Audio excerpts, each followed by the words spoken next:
All right, this is a watch along for Pulp Fiction. I'm watching the new 4K Blu-ray, so as soon as I hit play, I'm gonna run over there and have a seat on the couch, which is my camera B, I guess. And yeah, I guess I'm as ready as I'm ever gonna be. The 4K Blu-ray has a time code of 2 hours, 34 minutes, and 30 seconds, whereas the file that I'm using just to have a sync on the screen seems to be 6 seconds under. Um, and so if on the file on this computer that I'm using for the sync, the opening text of the film that says Pulp, like right after the Miramax logo, shows up at literally like halfway between 14 and 15 seconds. Whereas on the 4K Blu-ray, it shows up right at about almost 16 seconds. So it seems like there's a 1.5 second difference. So what I'm going to do is I'm just going to pause my Blu-ray right when the Pulp thing shows up, and I will press play right at when the timer here hits 14.5 seconds. So like literally halfway between 14 and 15. So that's what I'm going to try to do.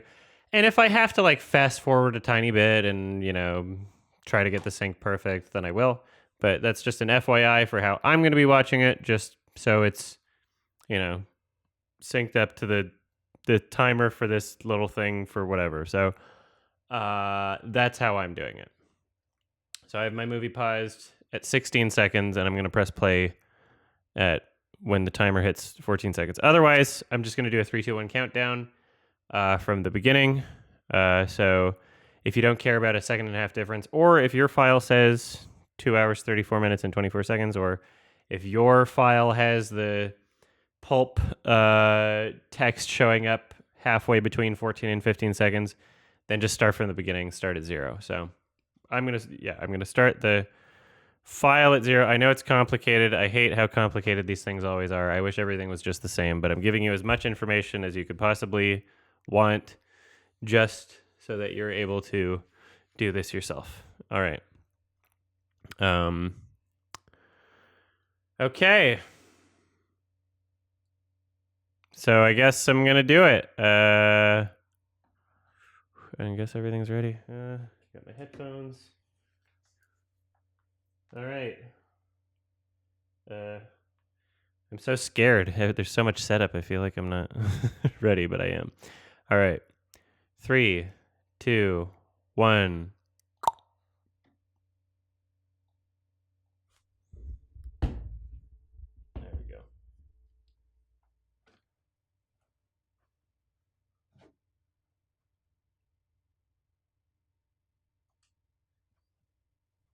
There. I think I hit play at the right time. And I just want to be extra careful that I don't bump my PS5 controller. So easy to fast forward on the PS5 by accident.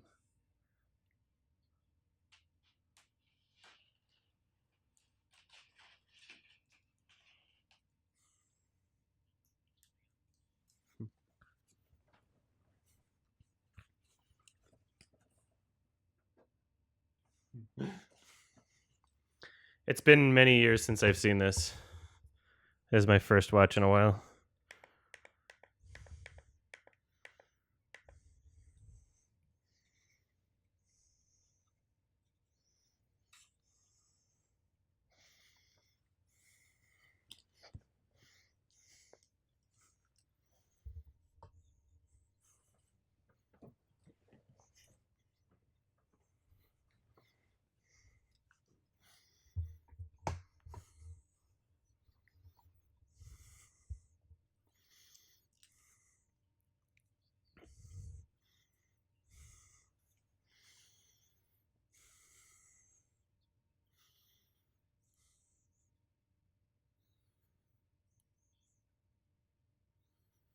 You're fucking telephone.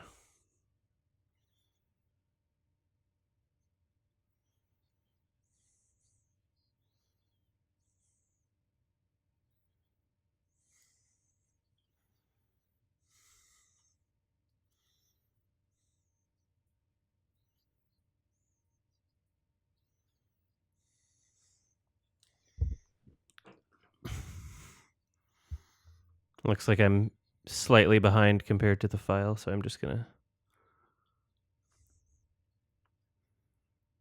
like half a second behind.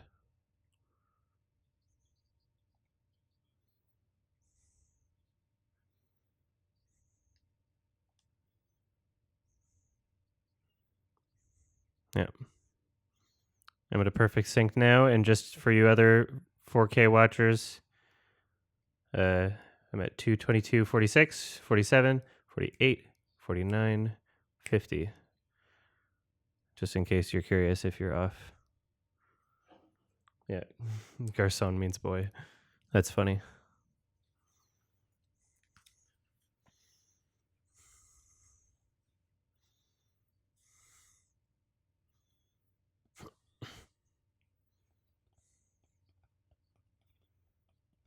Hmm.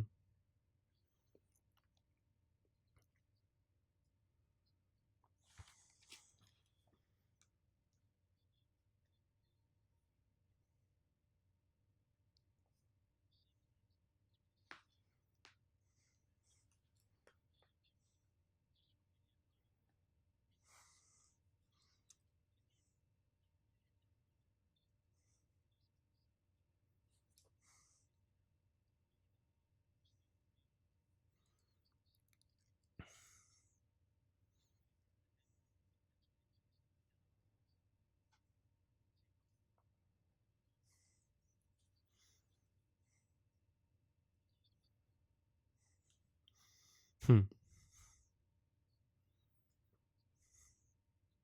The performances are so great. She's really good. She's like the least recognizable actor in this movie. I don't know her from much else, but she's great in this.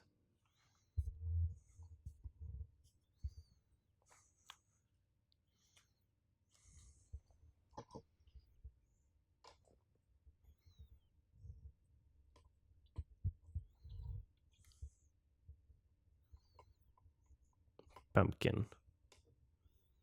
It's a fun dynamic and situation. I'll execute every motherfucking last one of you. Fuck the Black Eyed Peas. Fuck them for making this song make me think Pump It every time it fucking plays. Go fuck yourself, Will.i.am, you dumb piece of shit. You're a fucking idiot. You're a fucking idiot, you loser. I hate you.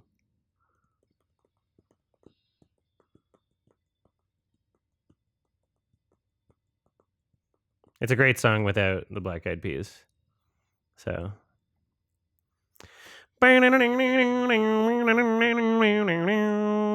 That's also to help your sync.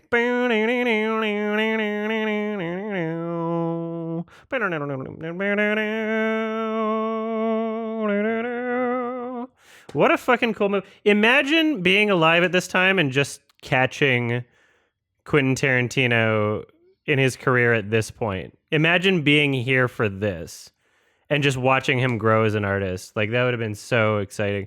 I was only 3 years old when this movie came out. I'm just going to turn off one of the lights over there. I'll be right back.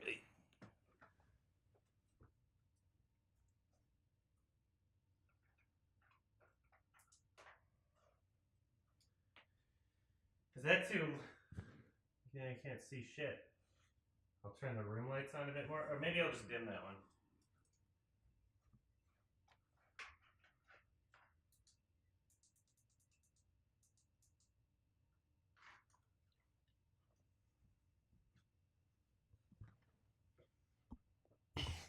I didn't realize I was doing so much for the video lighting.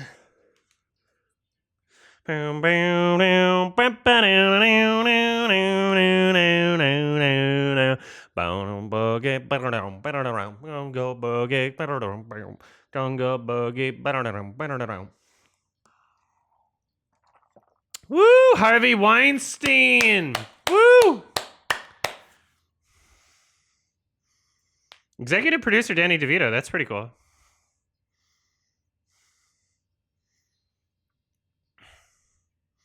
Him and Quinty were like best friends, I guess.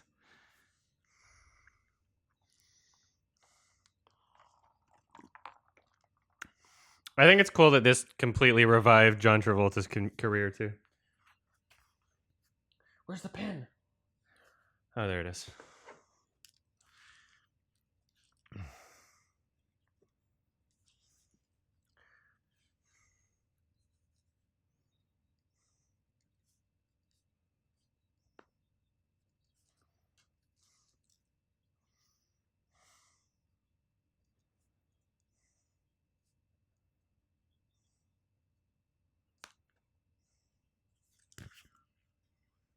They're gay.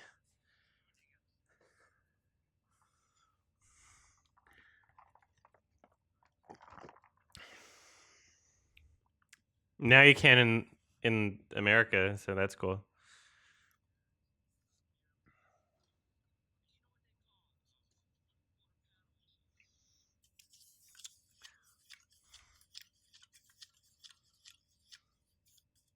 Oh yeah, people with a metric system don't know what a quarter pounder is.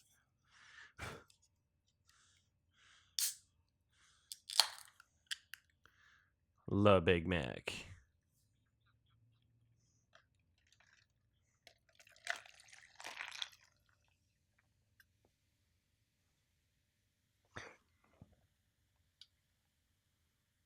I dig it.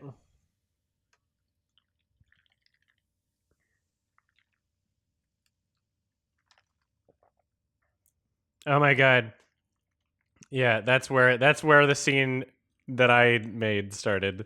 I did a word for word recreation for like a dumb drama project in high school. From this moment up until the orange fades or whatever, and I skipped this scene and we got just like right into when they showed up in the apartment. But it's funny because I uploaded it to YouTube as just like oh, I'm just gonna dump this video there. And what's funny is I skipped most of the Bible verse, not because I was lazy, but because all my actors were leaving because they were we were all children and they were just leaving. I was like, well, I gotta finish this up.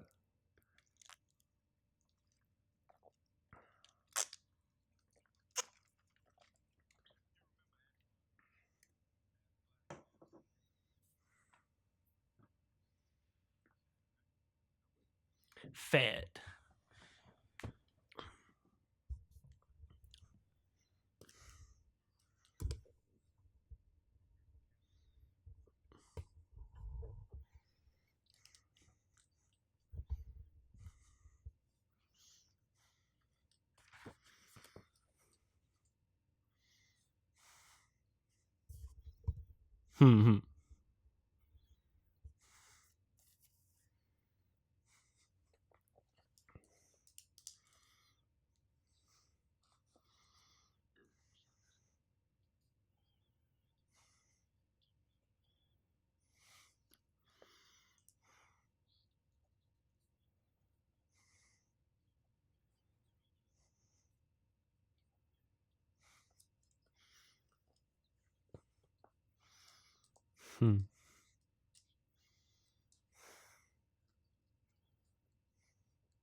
Wow, this looks great in 4K. Wow.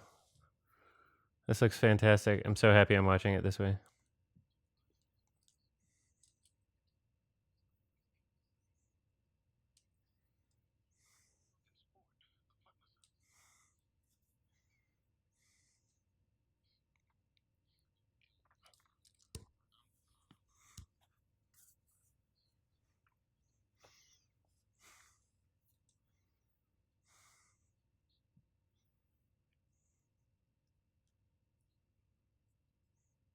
Hmm.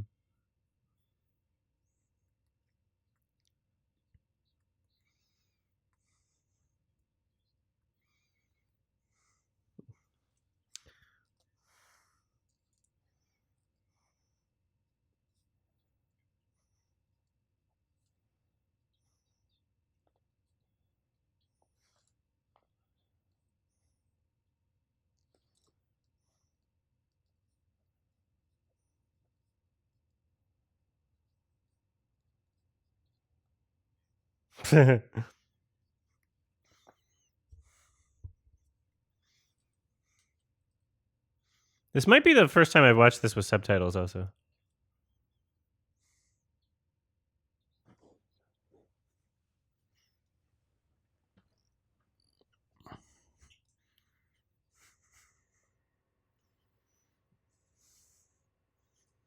So what you're saying is Jules fucked his mom.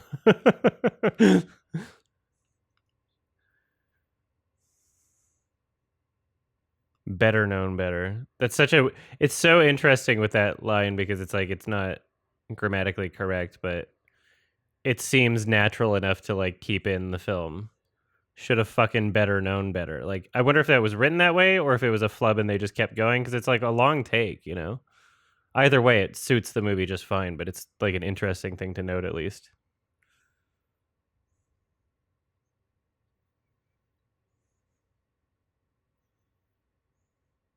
Yeah, I love that. What a great shot.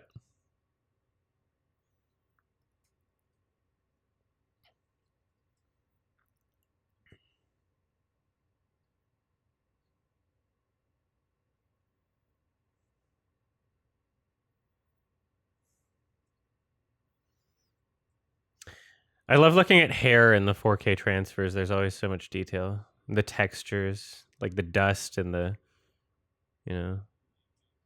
Oh god. I love the guy on the couch eating like that too. It's so funny. Uh Such a powerful scene. Keep chilling. Like he's scared. You can sense the tension and dynamic and just the weird threatening playful nature of what's happening.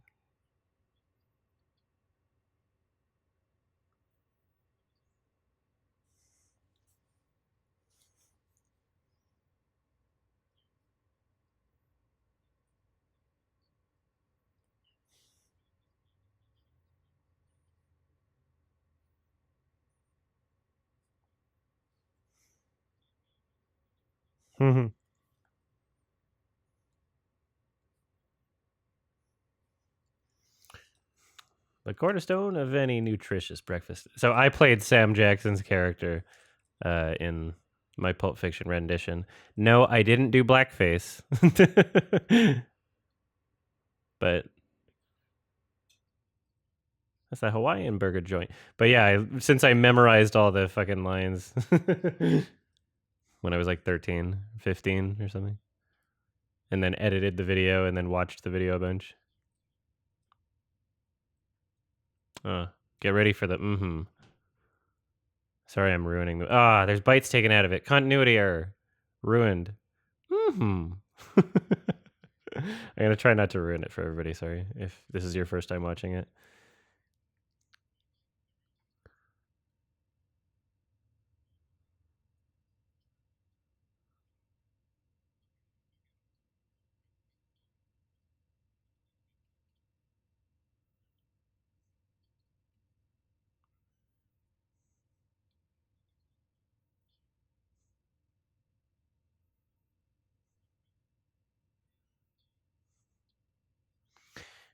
I love how he adds that into the conversation because it tells us as audience members that he didn't like rehearse the whole speech. He's kind of just, he's got the charisma that he's using elements from the previous conversation and injecting them into this one. I like getting like extra information about characters in ways like that. It's really well written, whether intentional or not, but he looks Chinese. That's a Japanese Sam right there.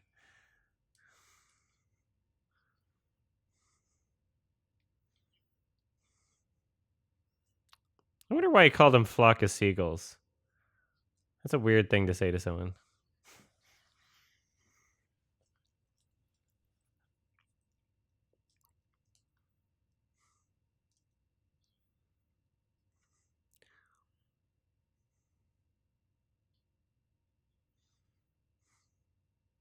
This is fucking awesome. I don't know flock of seagulls. Holy shit. Jesus Christ.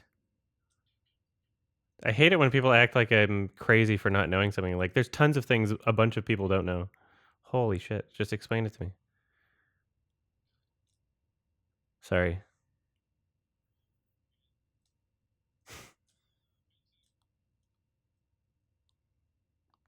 Oh, that's that band? Whatever. I overreacted. I'm sorry. I love how he's trying to do this performative, like, yeah. You can tell he's really trying to seem adult when they're just such obvious, like, kids that.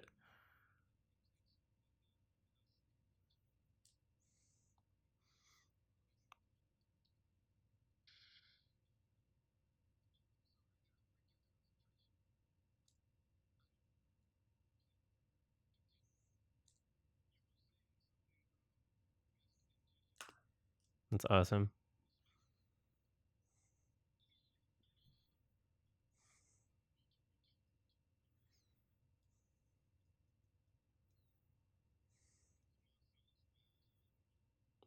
Yeah, I've still got this memorized. It's taking every fiber of my being not to just say every line right now.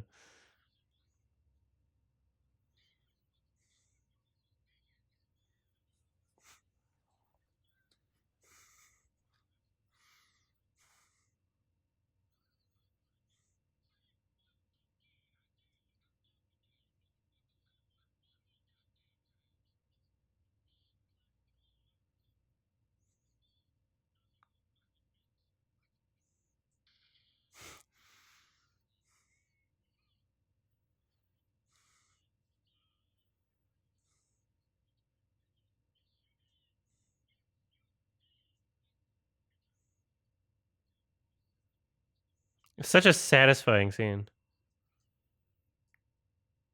Hmm.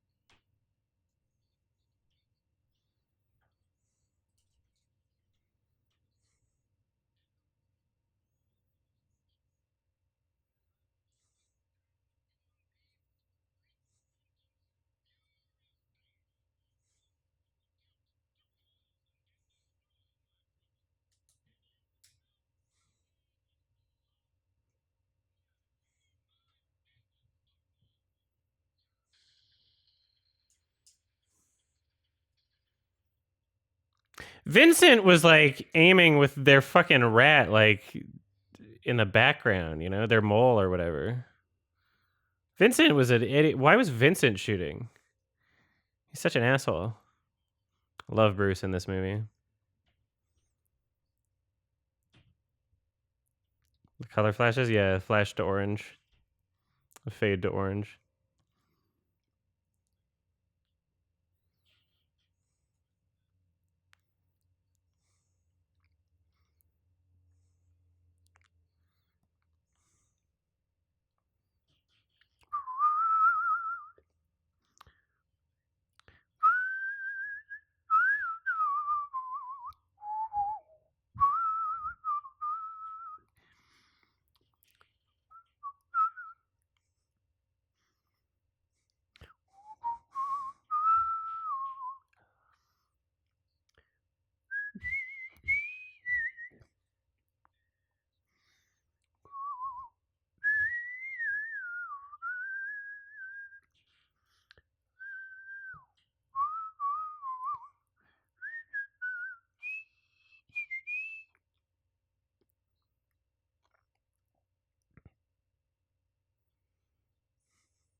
It's so interesting watching this movie and how like information is delivered because like as someone like everybody familiar with this movie, like we know which character's speaking.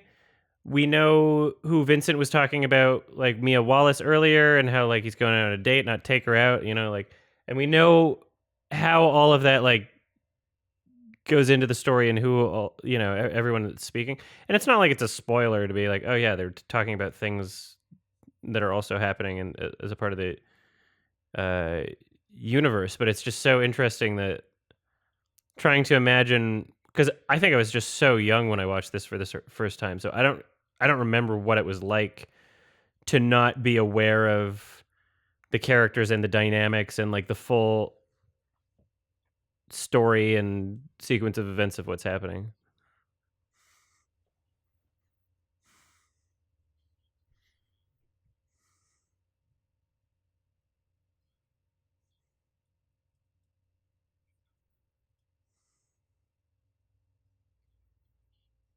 Yeah, Ving Rhames is great.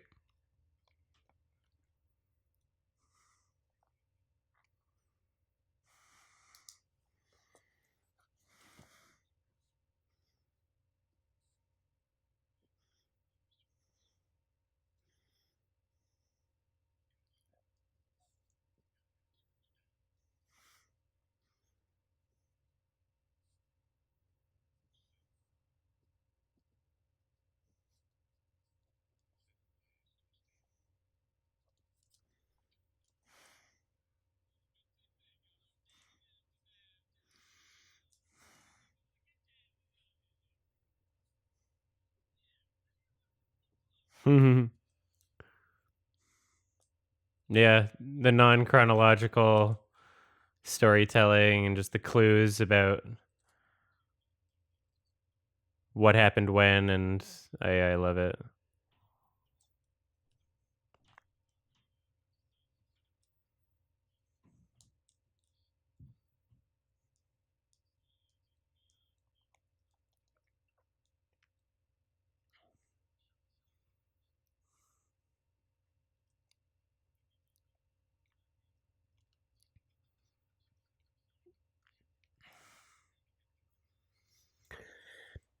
It's also like kind of interesting and weird and intimidating from like the perspective.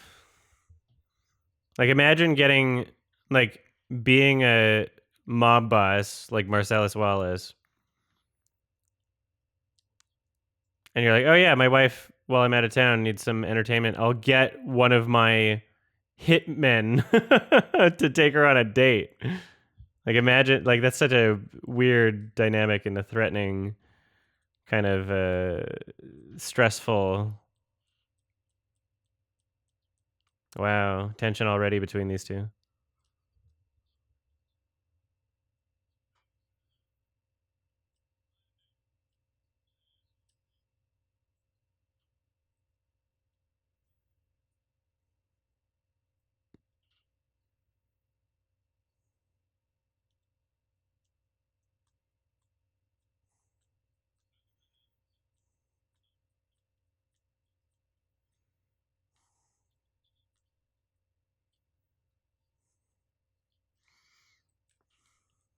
Yeah.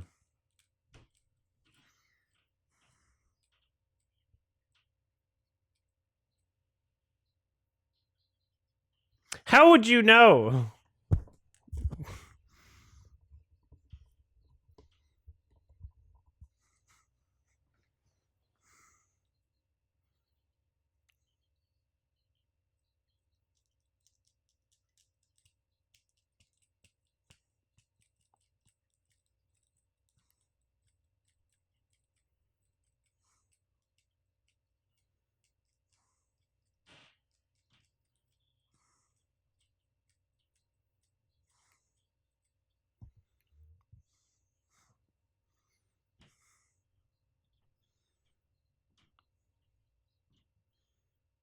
Great soundtrack. Hmm.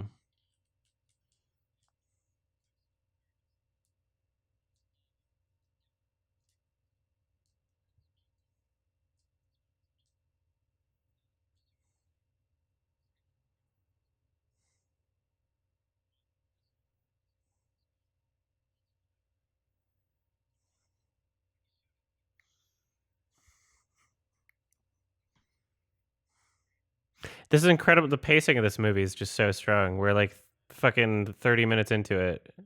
It feels like nothing's like, yeah. There's so many N-words in the dialogue in this movie. Quentin Tarantino loved that was Quentin Tarantino's favorite word. It might still be.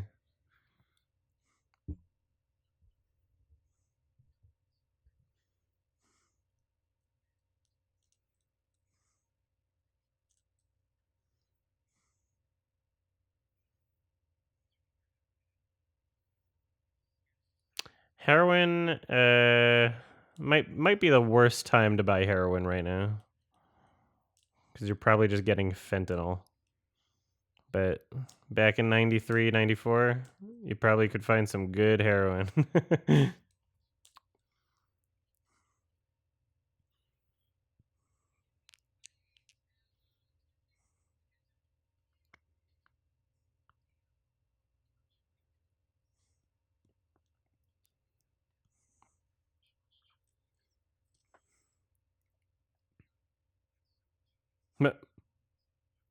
Wow.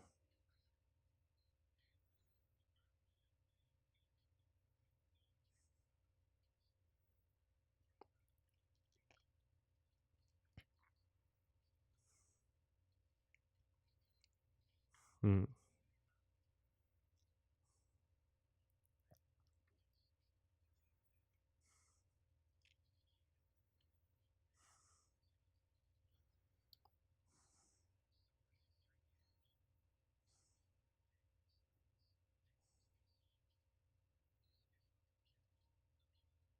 But yeah, no trials. I love the irony of him saying that as he's like dealing drugs. Those are some long fingernails too. Holy shit. There's a lot of people who think drug dealers should be executed without a trial.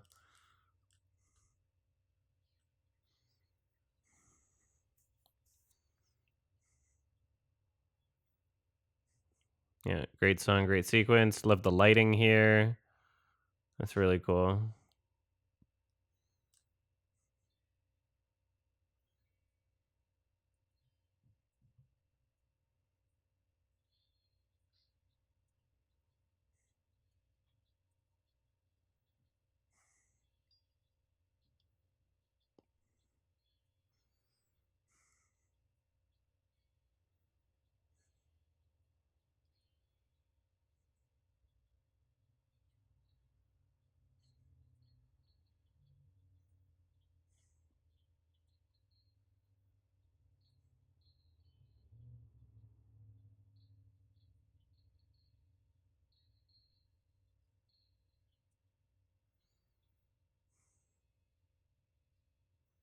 I haven't I haven't done any needle drugs.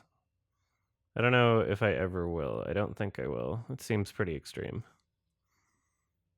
I've done drugs that I could have done in a needle, but I've never shot up anything other than like I don't know. I've been to the doctors or something. like I'm I'm sure they shot me up with something when I dislocated my knee, when they were popping it back in at the hospital.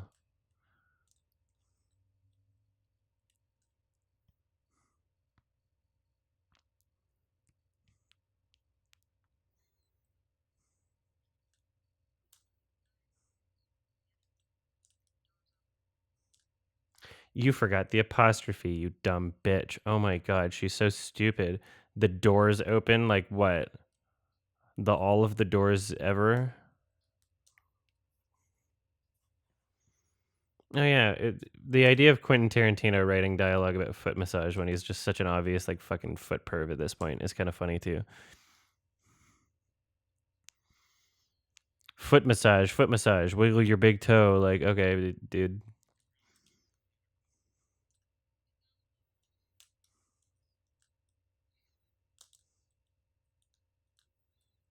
It was a good song too. Oh yeah, that was a meme. Disco. Her saying disco instead of bingo is just so fun. Quentin Tarantino loves those weird expressions. 2 shakes of a lamb's tail. It's just beaming with personality.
Oh, there's feet. It's yeah, like, oh, hey, Uma, now put the soles of your feet towards the camera. Hey, Uma. Just imagine him directing that. Like, what if it's kind of like creepy shit, right? It's no more creepy than doing that. Yeah, don't be a rectangle. That's funny.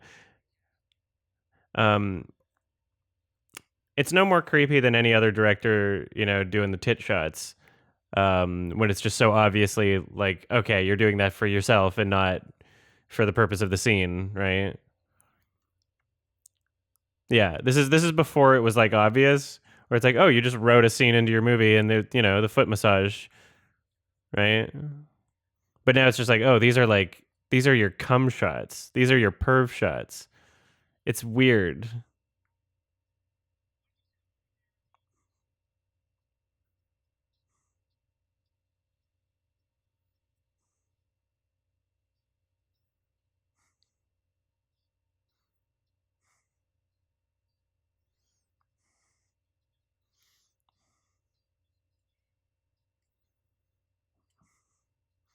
I feel like I was in a restaurant like this once, or I've just I just have so many memories of this film where I've been convinced that I have, and I haven't actually. I don't know.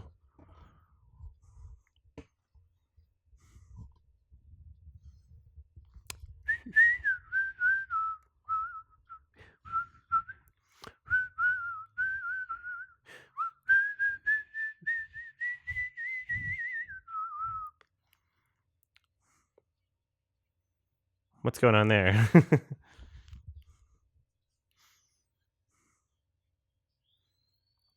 You think they'll make a restaurant centered around 90s nostalgia? I mean, yeah, 90s nostalgia is a huge market. But then what do you do? What do you do? You just make a restaurant ugly and have kids running around everywhere? Just bring back the play place? Like, what do 90s restaurants look like? They look fucking disgusting. I love the 90s, but like shit, all the restaurants looked ugly as fuck.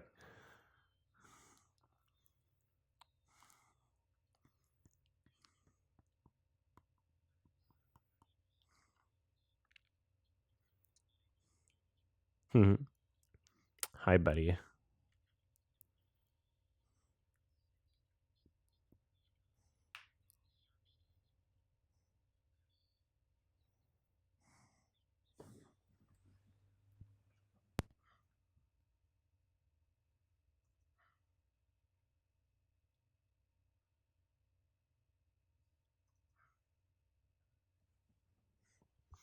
Is it Steve? There's no way. What? Oh my god, is it? Mr. Buscemi?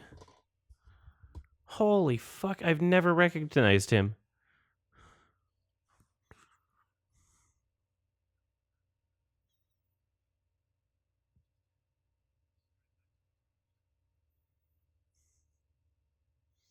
I'm assuming Marcellus is paying for the dinner.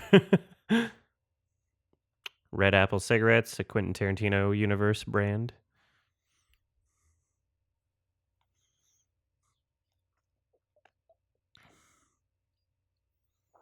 Why a date? That's such a weird thing to like. Did she ask for that and they haven't met before? Like, it's such a interesting, weird, bizarre dynamic, but it lends a lot to the story. There's a lot you can open with that and explore with that. So you can't really complain. It's not something that would never happen, I guess. Yeah, maybe he is testing him, yeah, but who knows? Like how much of it is his idea or her idea. Maybe they're all just fucked up and weird.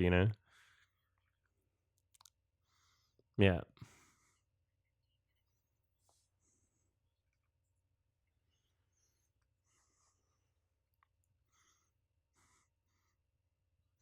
There's a theory that this is talking about the Kill Bill characters. Yeah. Yeah. Oren Ishii, Vivica. There was a French girl, yeah. Yeah.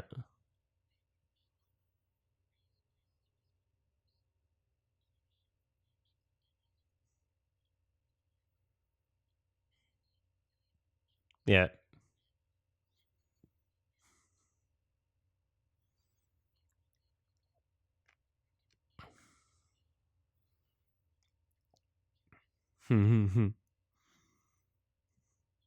She's doing a great job with her performance in this movie.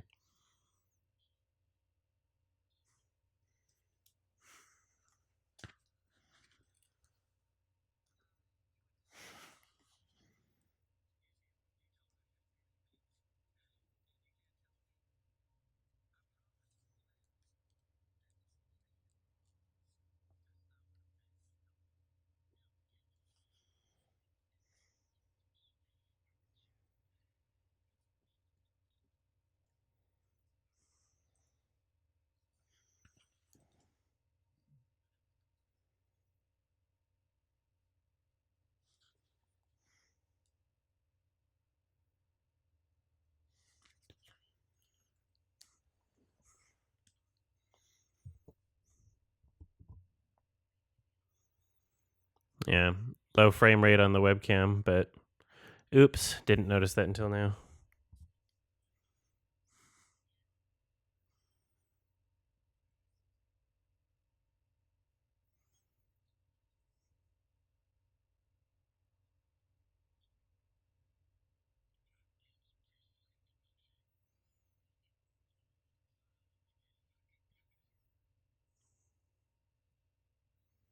It would be funny if that is the same character as Mr. Pink from Reservoir Dogs because he's now working in a job where he gets tips.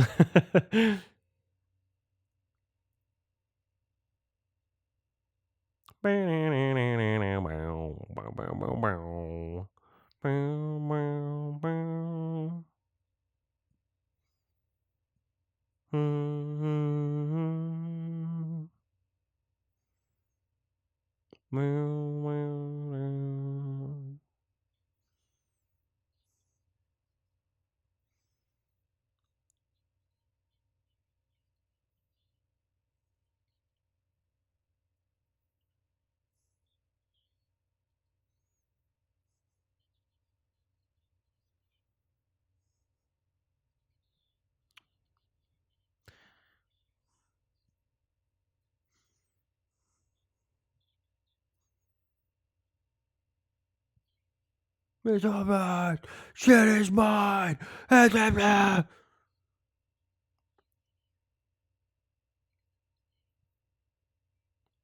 Who is it? How is it? How did it affect me?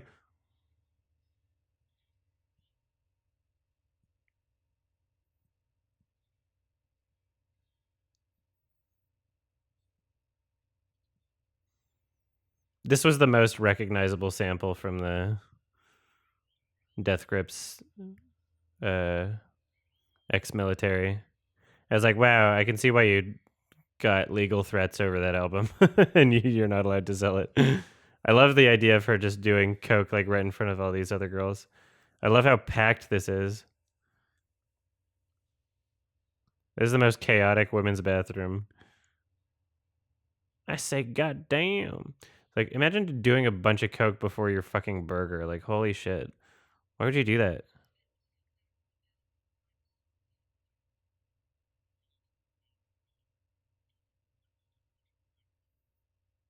Not gonna tip him?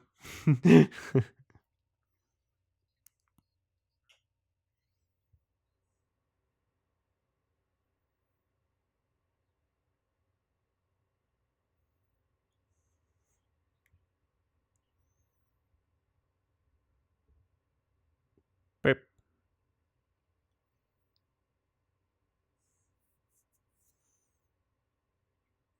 I don't know why you're talking about a watermelon. I don't see a watermelon.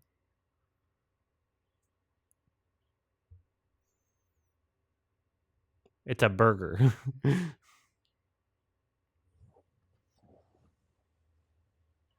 was on the plate. I don't know if I believe that. I think it was a tomato.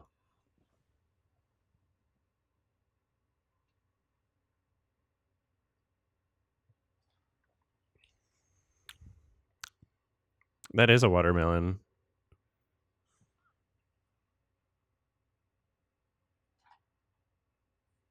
I guess it's a part of the salad.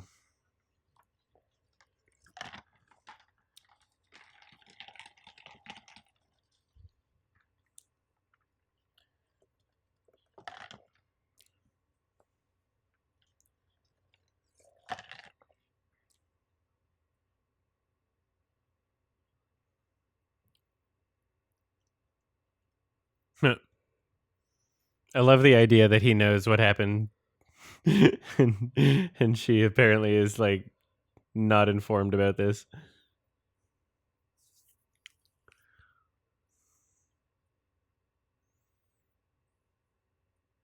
Or she's playing coy, maybe.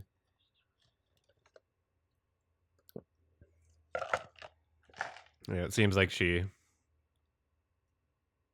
I don't remember what her perspective is of this.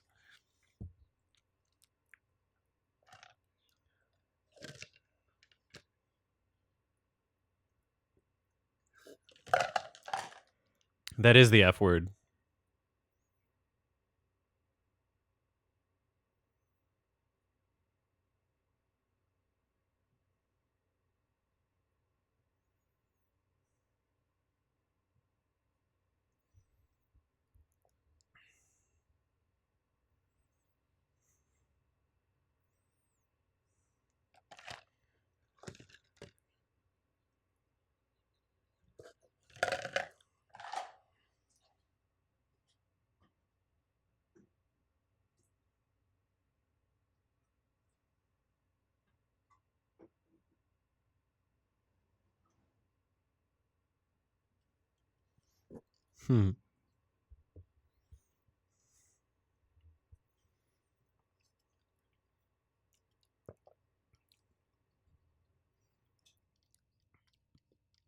I love that.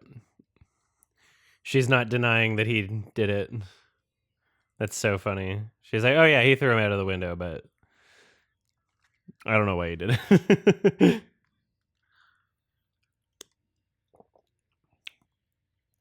I wonder how much of that burger she's gonna eat being fucking hyped up on cocaine and stimulants. Stimulants make you not eat.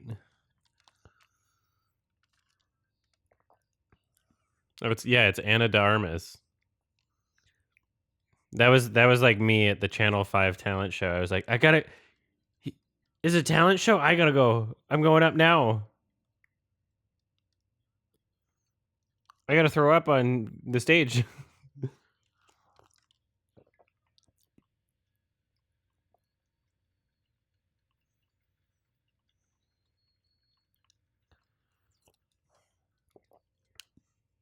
Does she know if he can dance?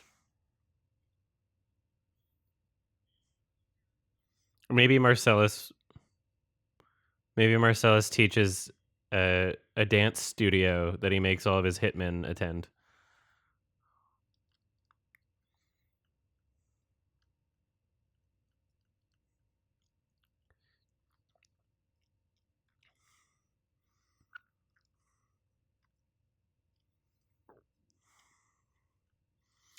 So she's barefoot just so Quentin can like, yeah, look, oh yeah, they're doing the dances where she lifts up the bottom of her feet.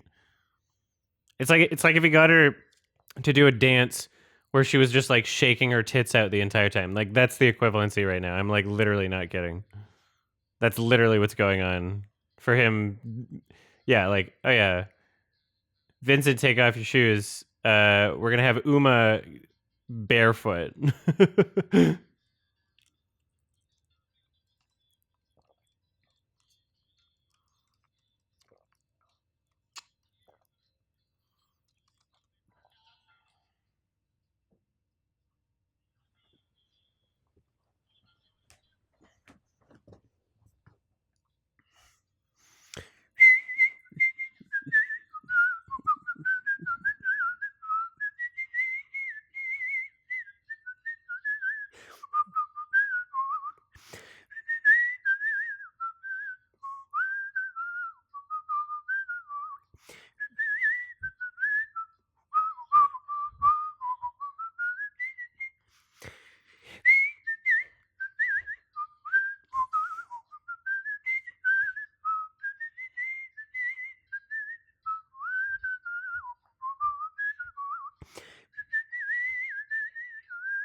Yeah, there's a yeah.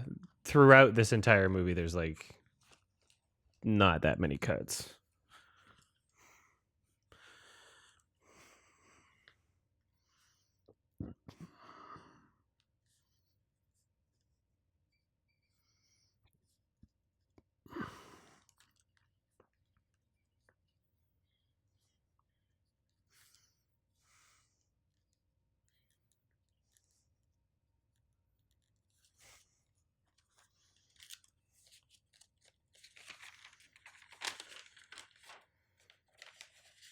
Well, if he's high on heroin, he's not gonna be fucking anyway. So whatever.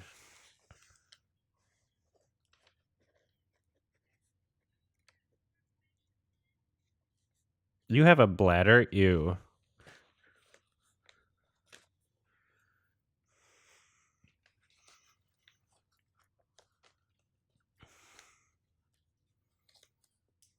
That's such a dope machine. You'll be a woman soon. Yeah, fantastic soundtrack.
Loyalty to whom? Are you dating someone?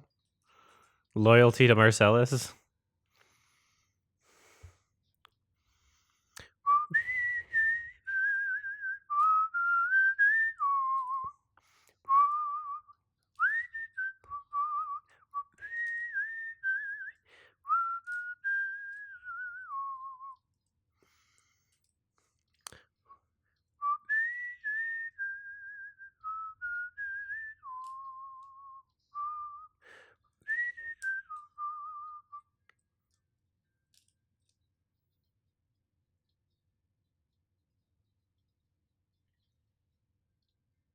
That audio there, I love it.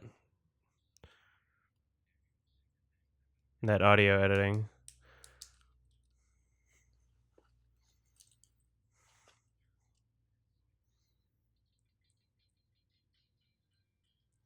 Imagine not knowing what a drug is and just shoving it up your nose.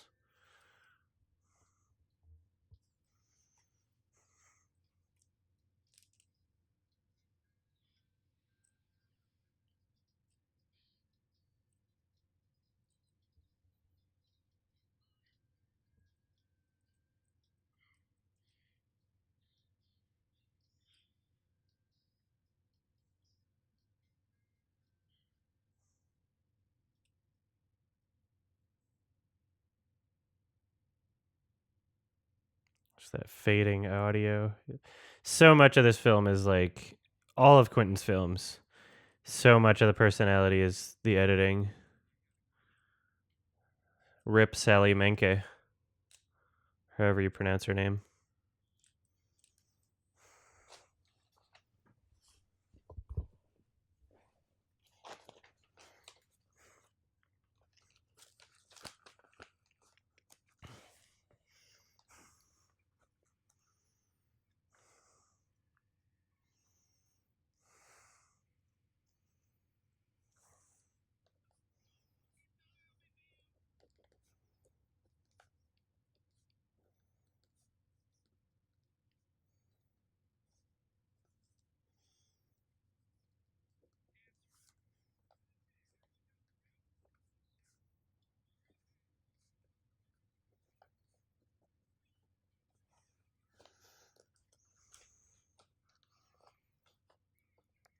Fruit Brute.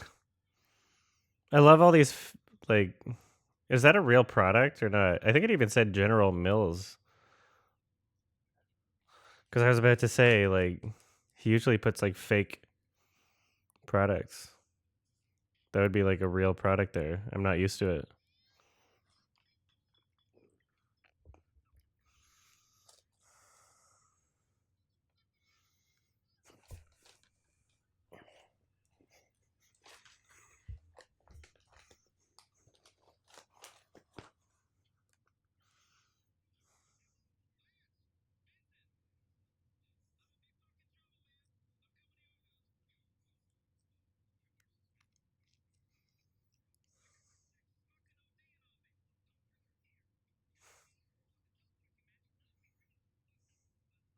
Hmm.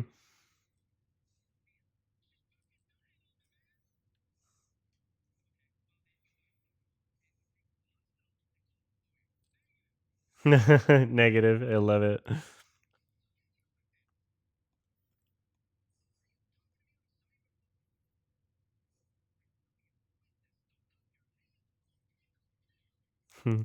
Prank caller.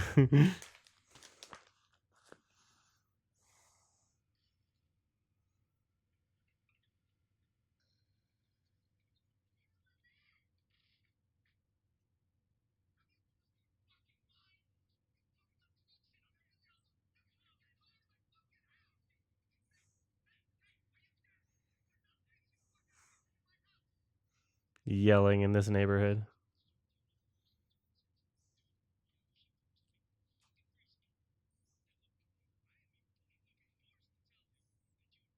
I love how he's fucked up but he's as he's saying this too. You can tell in the performance.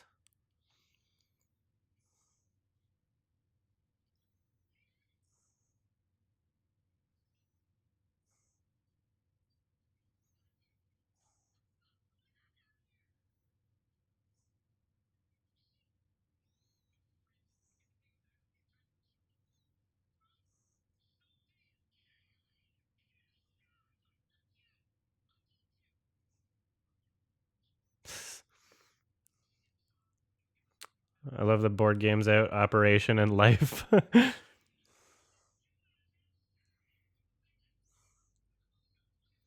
I don't go joy popping with a bunch of bubble gummers.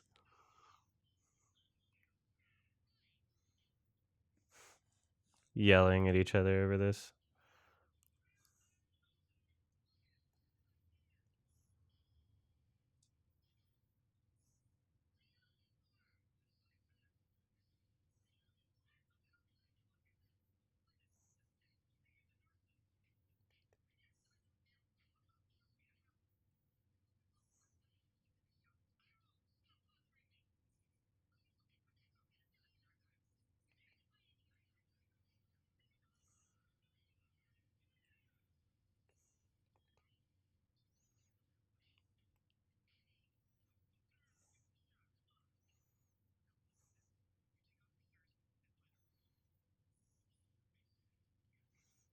All right, you got to take off her shoes. Take off her shoes. We're going to inject this into her foot. All right, in the bottom of her foot, we need to put this. Right?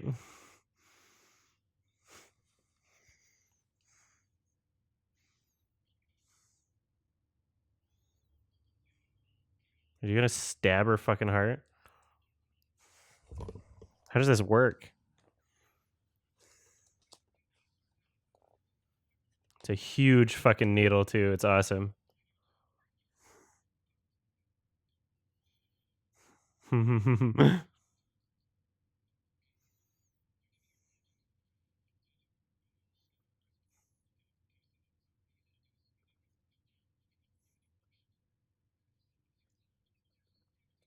That's an amazing line.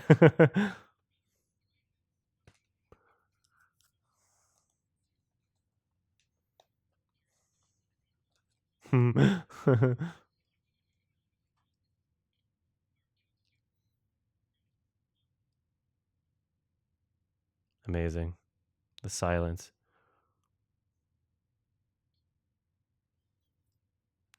It's not a very rhythmic countdown.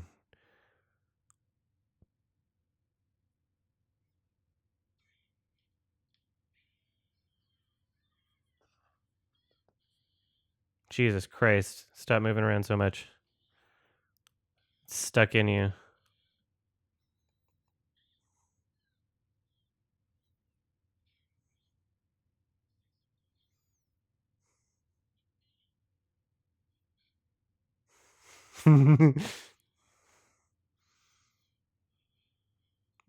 Yeah. There's a vehicle. Oh, it's still working.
You probably should go to the hospital anyway.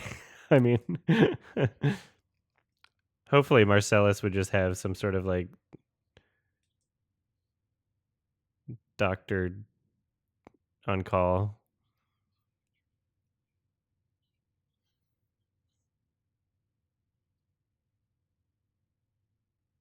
What a perfect way to resolve this whole chapter. This is perfect.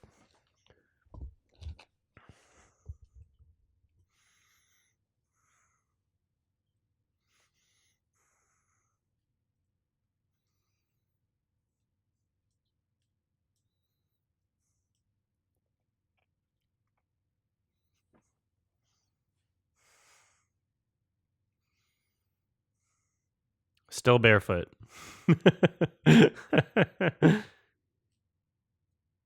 2 feet, please.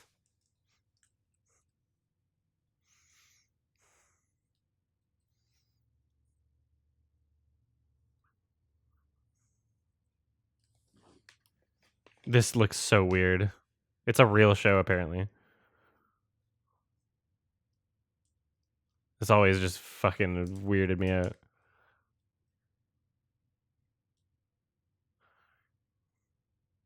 Why does he sound like that also? It seems like kind of racist.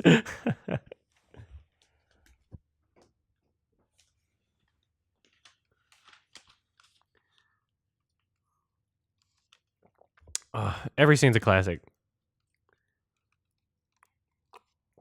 What? Captain, what? Oh, he's walking here.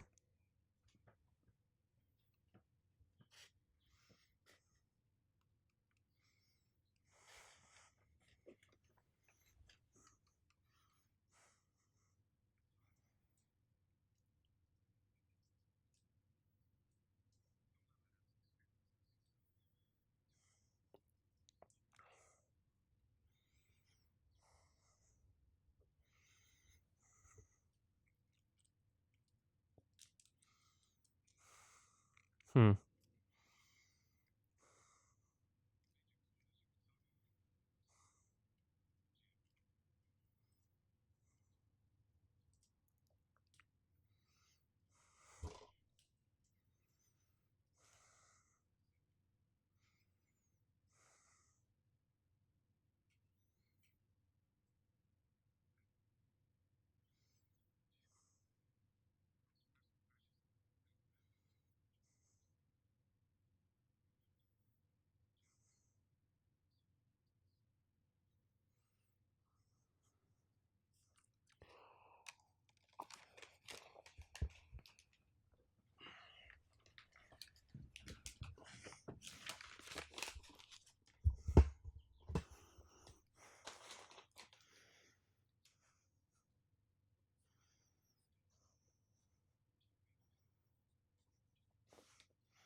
It's always funny, even though it's like kind of serious, but the way he says it, you know, his ass.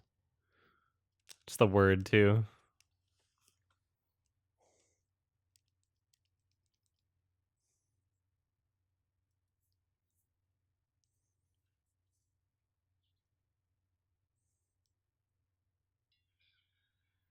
Ding. What a great way to go into the next scene too. He doesn't need to like wake up and go somewhere else. He just wakes up and he's at the fight.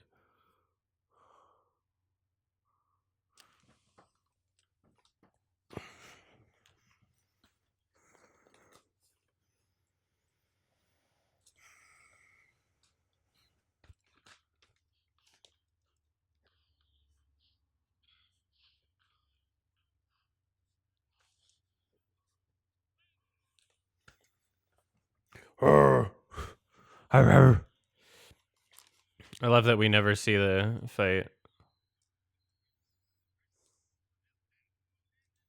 Dead.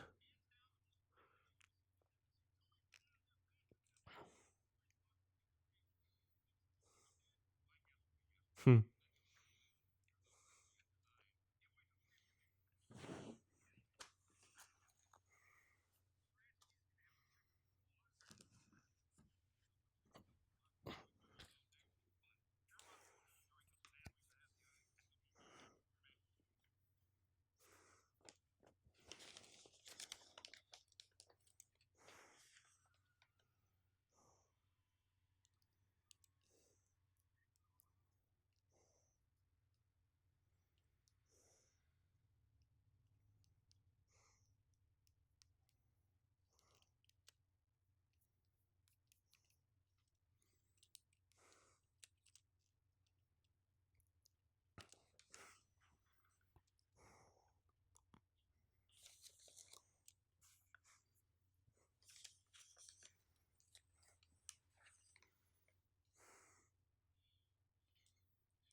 Oh shit.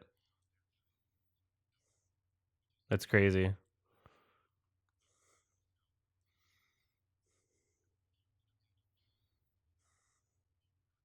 Hiding in a bowl of rice. 90s, like just the amount of like stereotyping in, I mean, it didn't just exist in film. It was just like a common thing because like people just were not really knowledgeable of other cultures. And so you only had these like tiny little snippets of like what you knew about other cultures. It makes for some like funny, some funny shit, you know? It's hiding in a bowl of rice. It's just like, oh yeah, you know, Asian people eat rice. China, rice. Obviously. Yeah. The background for this scene is so bizarre. The amount of shakiness in the back. It doesn't make any sense. But it's like black and white too. So then at that point, it's like, okay, well, this is some sort of like weird homage or something.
Butch the Bully.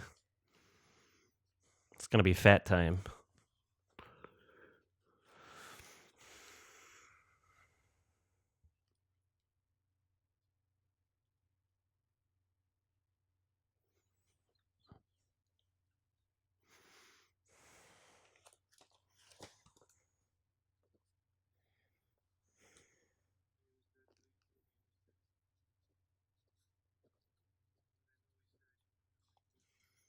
Hmm.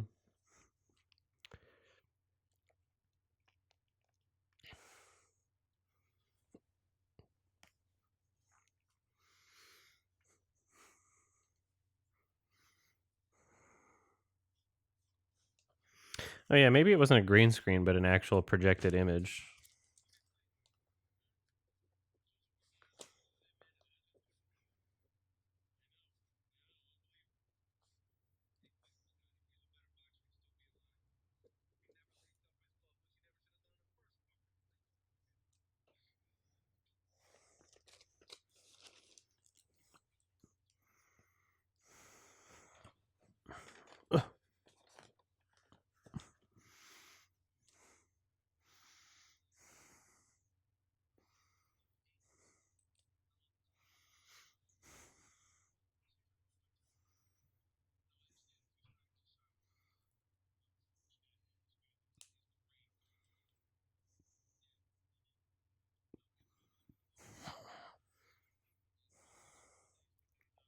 I wonder what the odds were on the fight. Like who was supposed to be the projected winner? Because he bet on himself. I wonder if he was supposed to be projected to lose.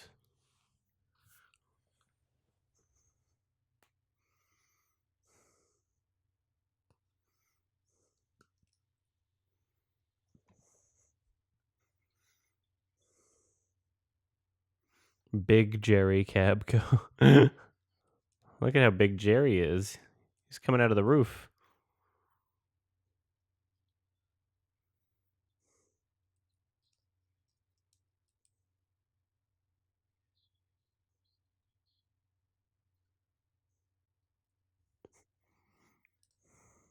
Slightly toasted.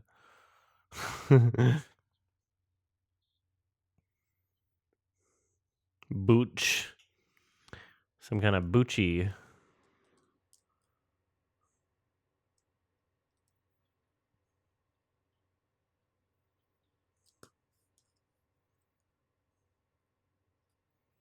Yeah. So he was supposed to he was supposed to go down in the fifth, meaning he was supposed to intentionally lose in the fifth round so that Marcellus would have placed a bet for him to lose in the fifth round or whatever. And yeah, now they're torturing his trainer, apparently, even though the trainer seems to have not known anything about what was going to happen here. And yeah, they're sicking the dogs on him, apparently, which is crazy. I didn't even notice that the first time I watched it about like what he was talking about. But it really shows, like, it adds to the character and shows how kind of like ruthless and vengeful he is. He's gonna go like fucking scorched earth, you know?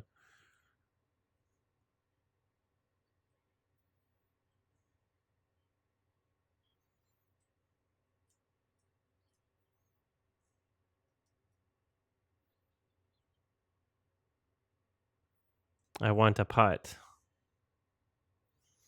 This conversation is weird. It's almost like another one of his fetishes or something. I think he's got a prego fetish, but he just like it's not as strong as his foot fetish.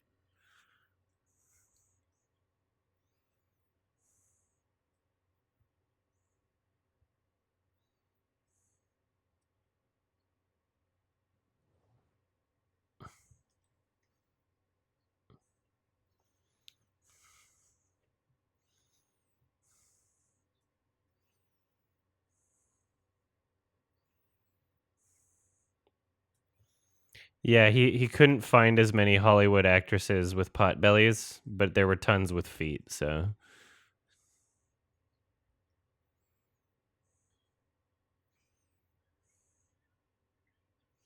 what's funny is she was like, I wish I had this.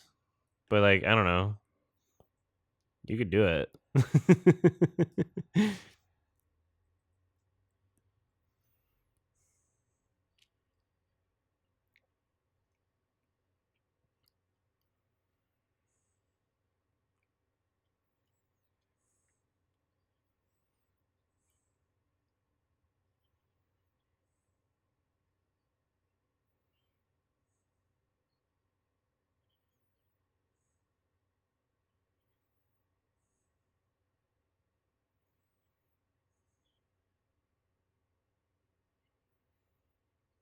in the finish.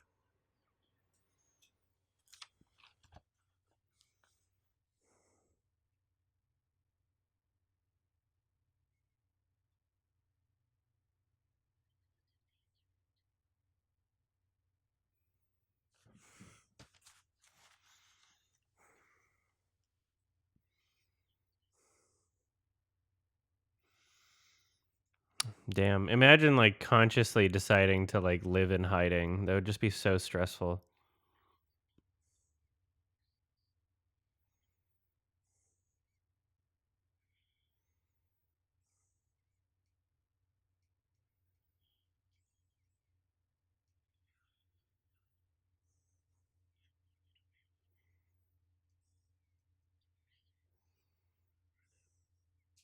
Five ever.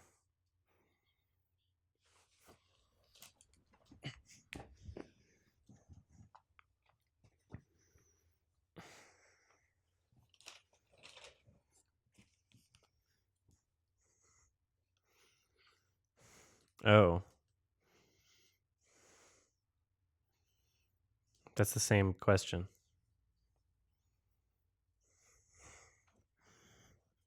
So transactional. Why don't you just enjoy giving head to your partner?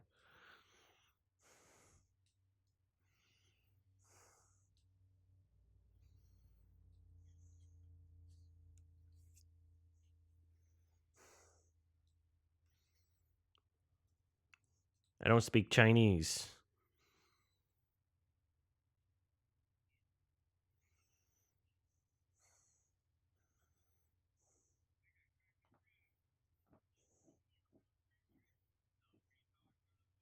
Wow.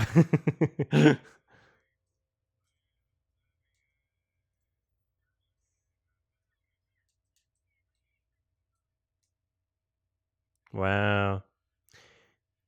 That seems like kind of a weird relationship if you're like constantly pretending the girl you're fucking is mentally challenged enough that she's like sick of you doing it.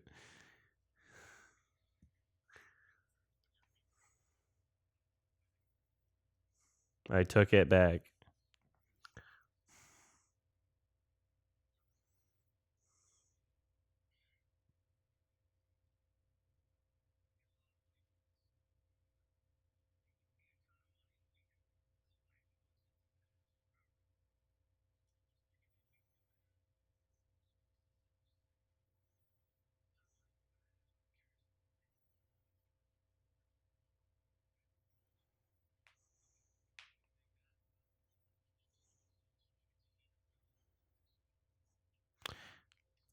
Thank you so much, Spoodersaurus. I appreciate it. Thank you. Thank you for the super chat.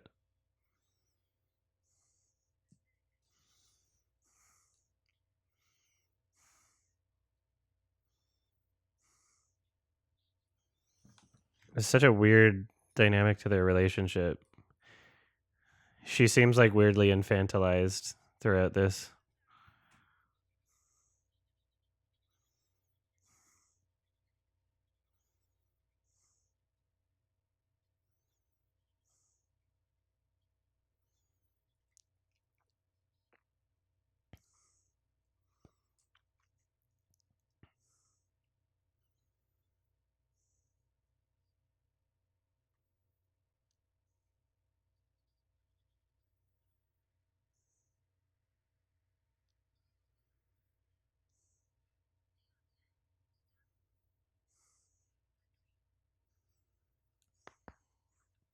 I was just thinking about my dad's asshole.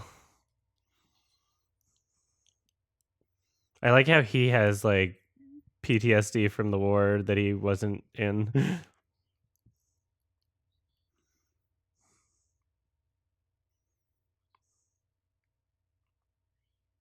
That's a great shot, the reflection.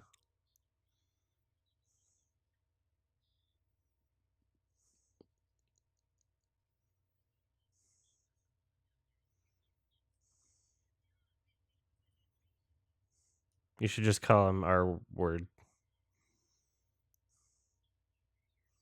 She should get him back for that shit. Although, if I remember correctly, she's about to she's about to earn the title. She's about to make me feel less bad that he called her mentally challenged.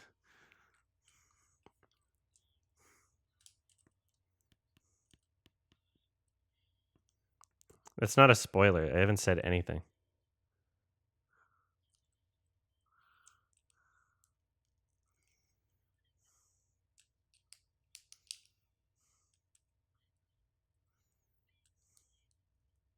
I'm going to order a big pot.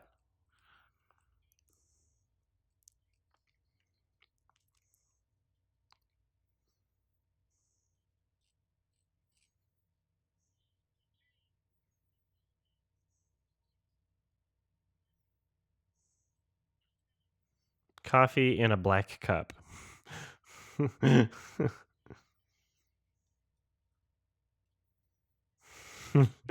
it's a the breakfast is pretty retarded. You're right.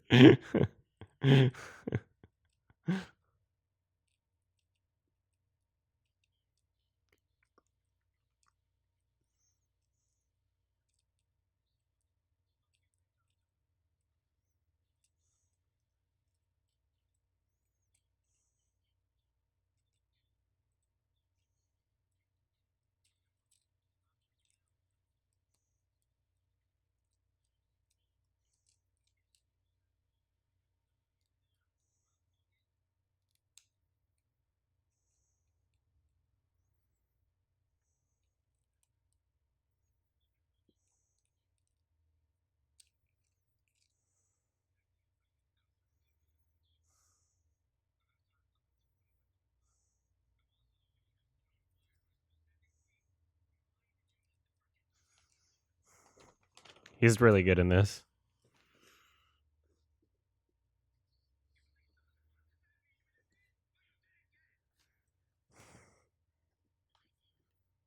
Mm.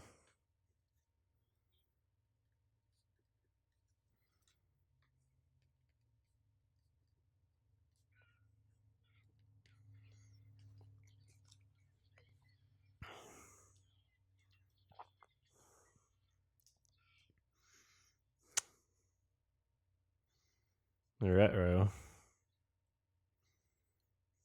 It's not your fault. You're basically a child.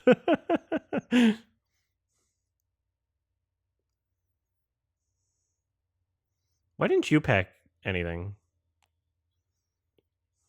You should have put it in the bag, idiot.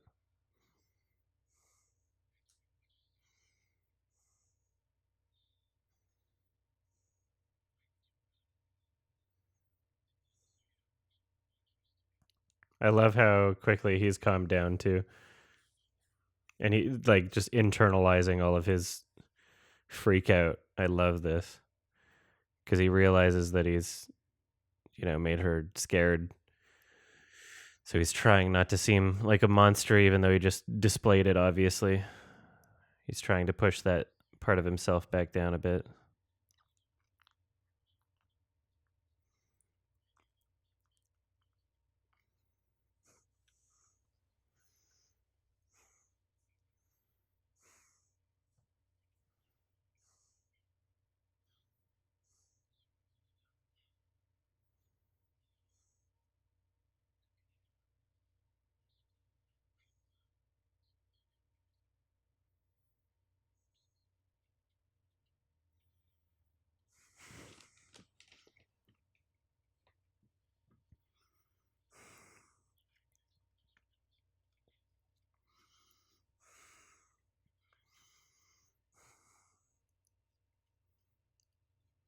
Yeah, idiot.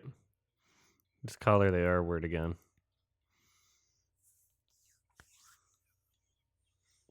Love it.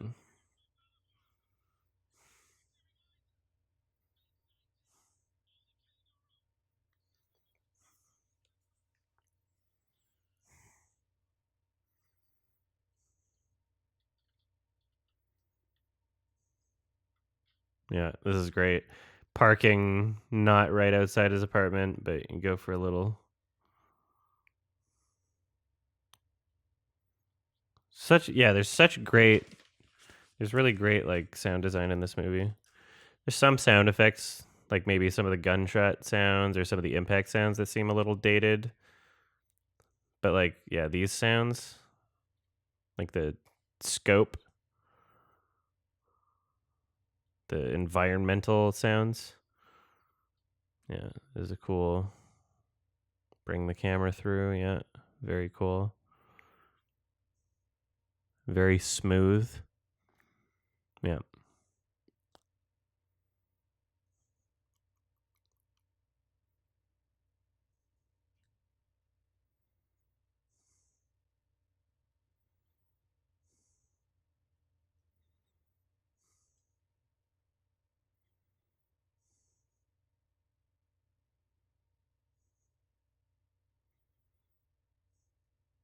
Yeah, why not buy a wig at this point? You're right.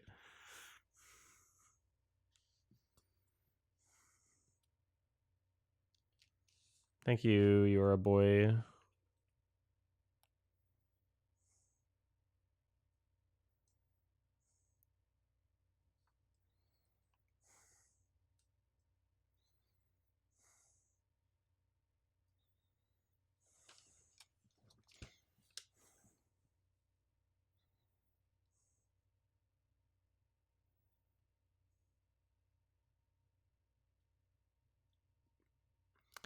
Yeah. The sound going into like these tension scenes. Everything feels so tense.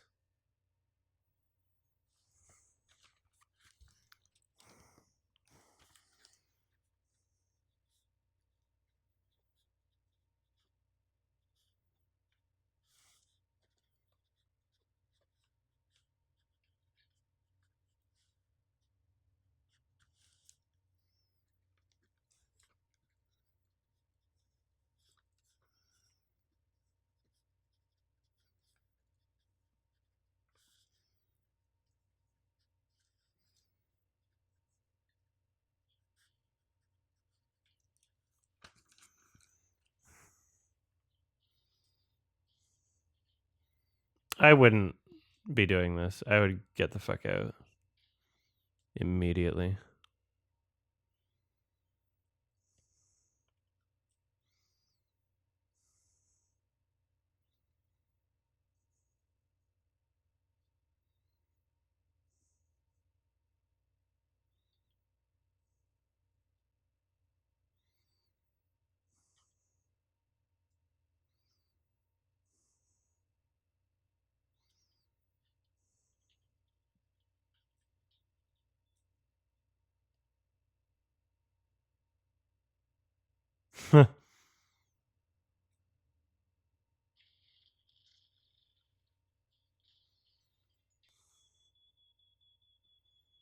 That's cool. The smoke alarm going off too.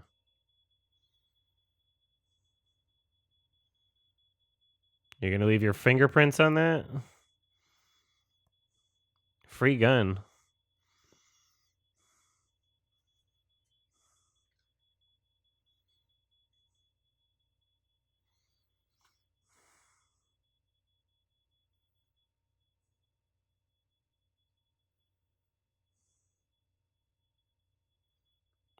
Hmm.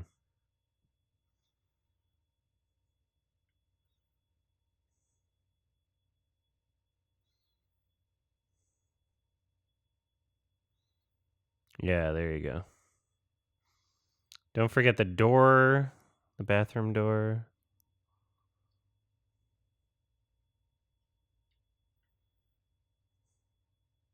That's not good enough. Oh, you forgot the bathroom door, you idiot. Although I guess it wouldn't be out of place to have your own fingerprints in your own home, but there might be one smudged in the blood on that door at that point.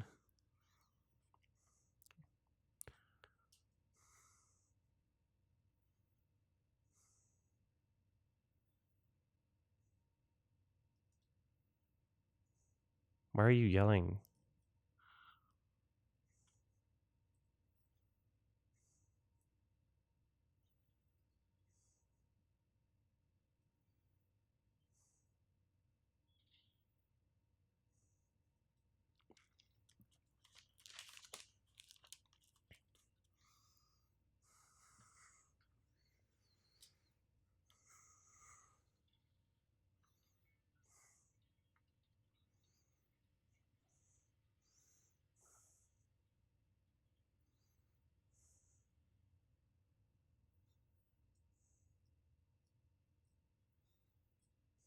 This song as he's driving.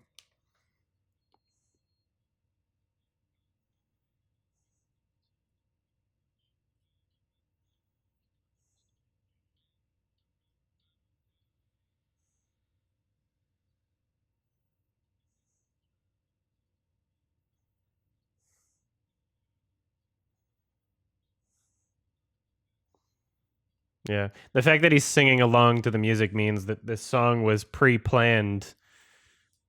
This song, like, that's how Quentin writes his scripts, is he has like songs in his head and writes scenes around them. Like literally right on the beat, he stops too. Like he imagined that in his head when he was writing it.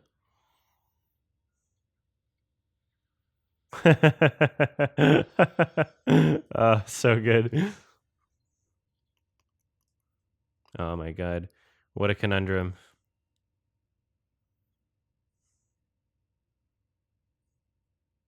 Everybody's just certain that he's dead.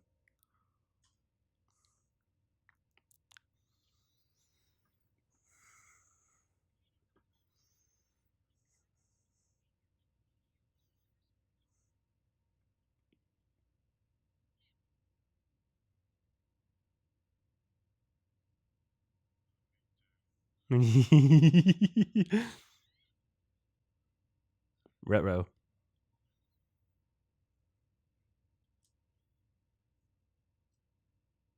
Wait a minute.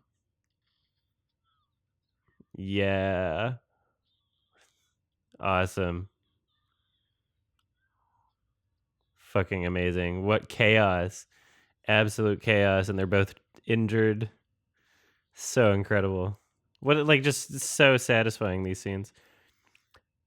Oh yeah, the focus on the foreground and background at the same time. I forget what kind of lens that is.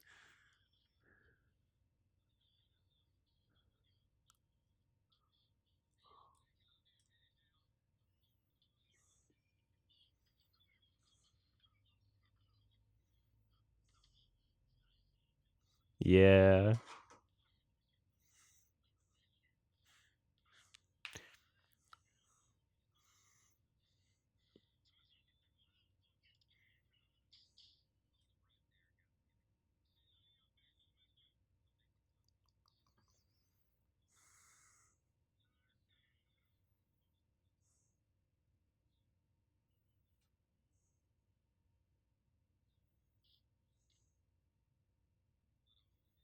Wow. Everybody and like whole it makes Quentin Tarantino's movies like this make it seem like everybody was just saying the N-word. Everybody just had it as part of their normal vocabulary. That shot was always weird to me. It's such a that's the quickest shot in the entire movie, I think. It was like 4 frames of just a close up of his head during the impact scene.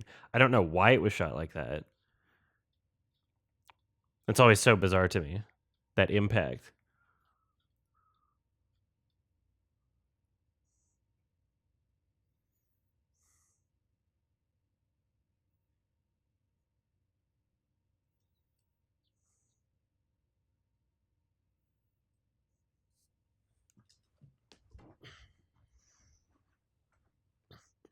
I think maybe if the close shot wasn't there, then it would have been the there would have been too much space between them. He would have like hit the air or something. It was probably just to mask that.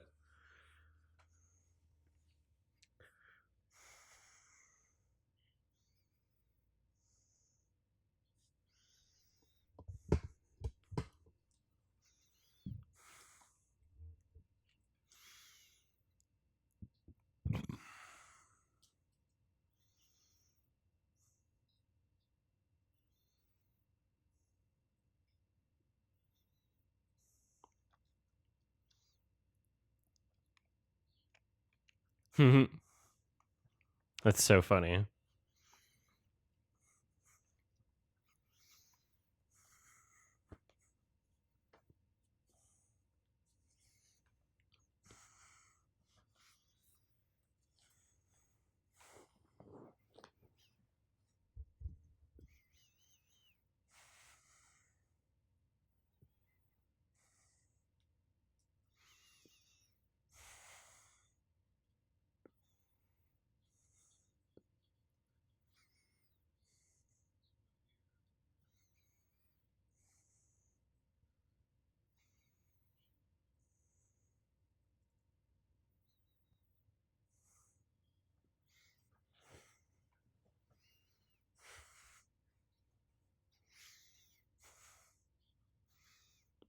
I love that this is a cop.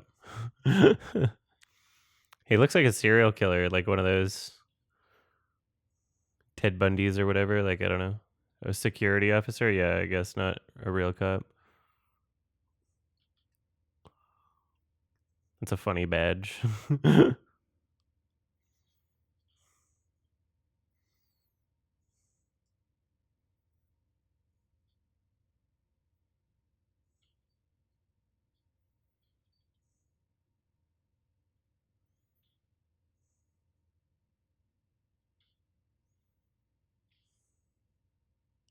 It's so weird because, like, when you write characters like Marcellus Wallace, it's like big bad, kind of archetype, whatever, trope character, whatever you want to call it. Um, Putting them in these kinds of situations you don't often see unless it's some sort of like satisfying like end of the movie, like they deserved it sort of thing. But it's not even like it's not even Bruce Willis's character doing it. So it's just so weird watching it. It's like showing another side of the character and introducing a different dynamic to how they can interact with the world or the universe of the script.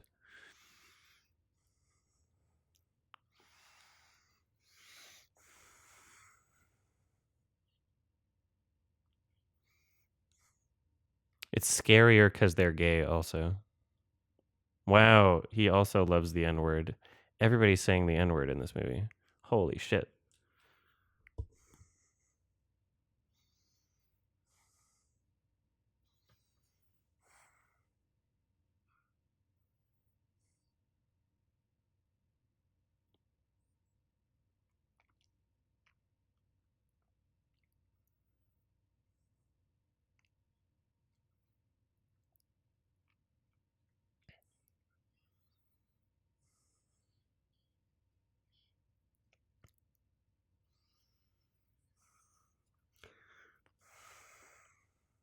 So does the Gimp just hang out in Gimp clothes the entire time?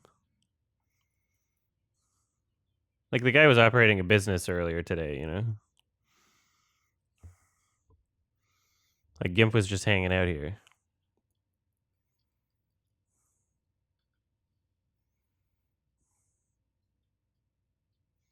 This is so funny.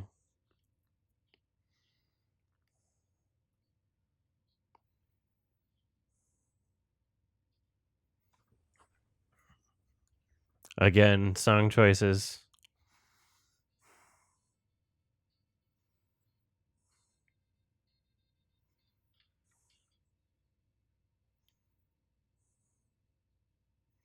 And I love how you can hear the song like through the door too. That's a great choice.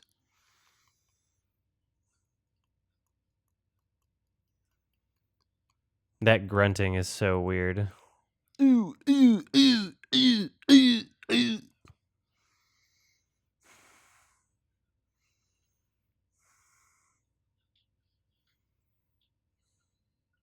What are you gonna do about it?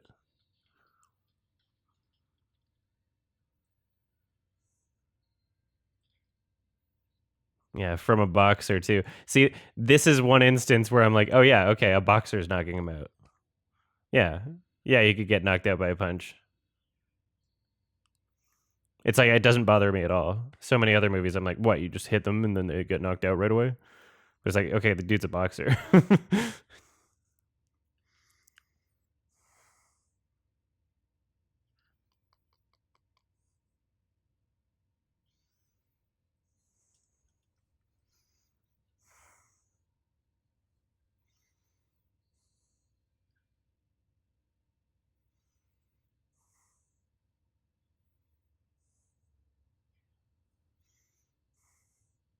I love that he's consistently limping too since the car crash. I love that continuity. There's films that would just like forget about it by this point. I love being able to like feel the realness of like a character being injured, just like the physicality throughout the story. It's an important thing to keep consistent.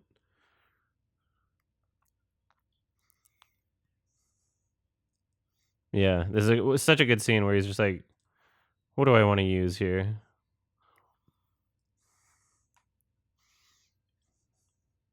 Oh, Quentin.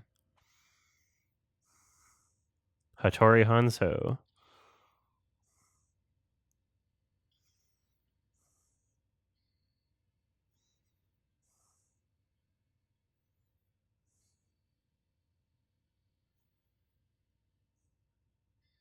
I hope he tested if it's sharp and not just a weird display.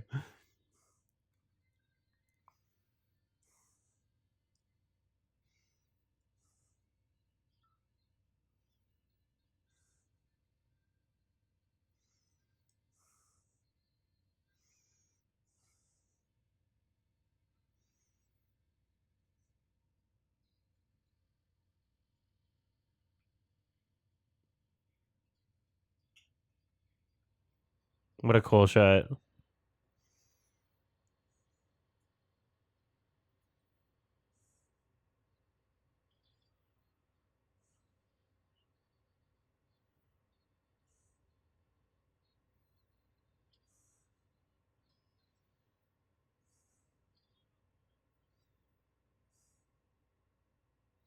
The craziness in his eyes, too. So good.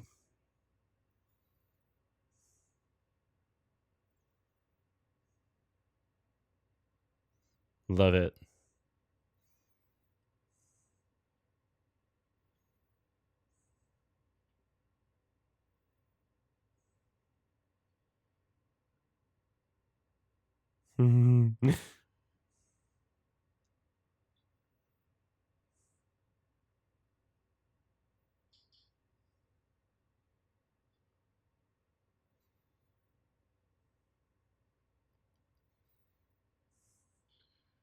Oh,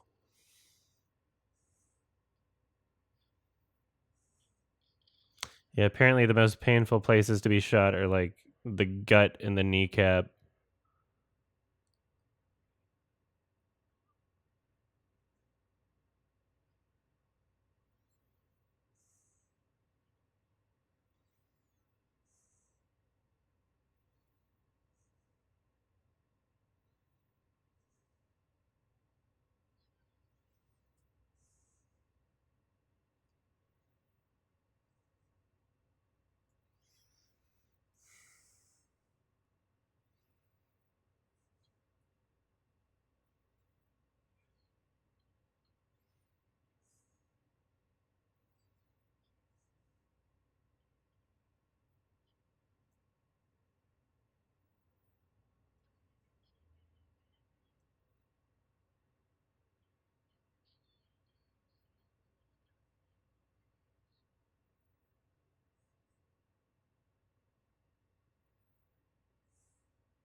The posture of them in the scene too. Look at them.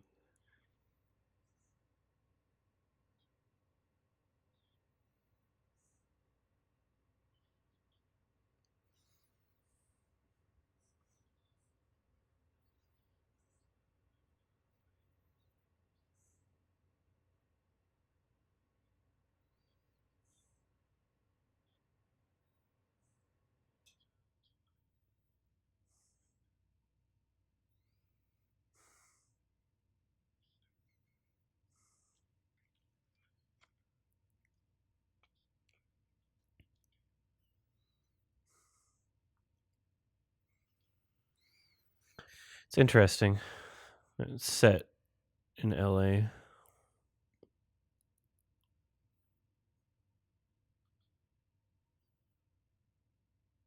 Yeah, I think you'd want to leave town after committing murder anyway.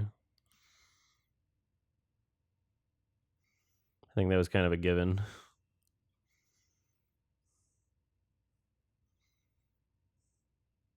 Konnichiwa.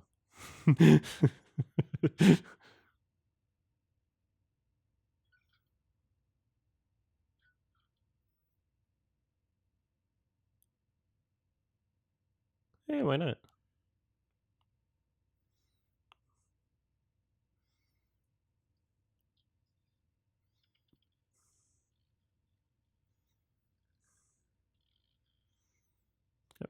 I wonder if he just learned how to ride a motorcycle like right then and there.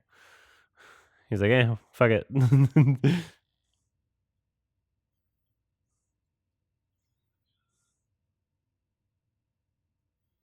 Yeah, still hobbling. He's still got the consistency with the leg injury, the car crash.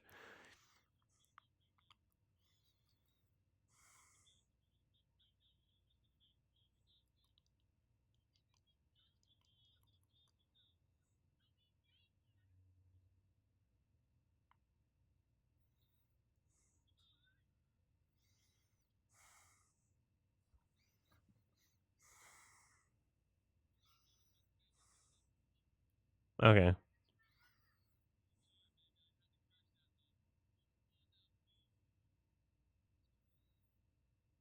Yeah, idiot.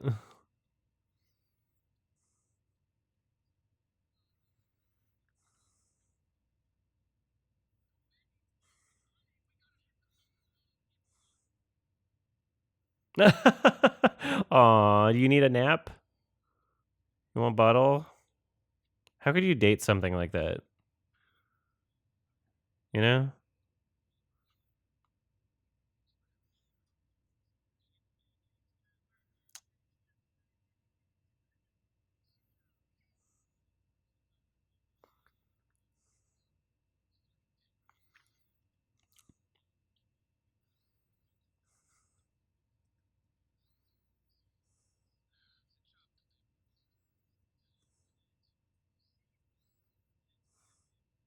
Zed's dead. That's the name of a band. Did they get that from this? Right? Is that the name of a band? Or is that the name of a song or a remix? It's a band, right? An artist?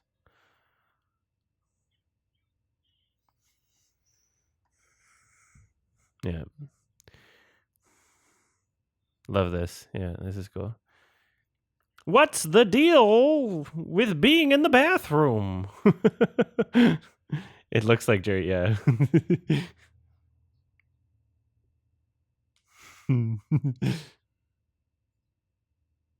This actor is trans? Oh. Since the movie or currently?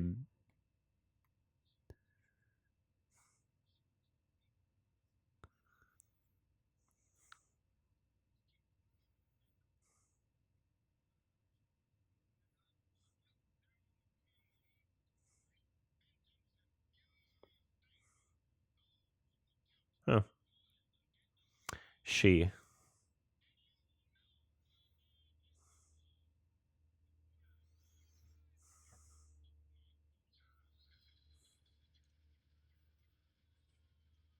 I like how you initially didn't see that shot of the impact of the squibs, but now we get to see it.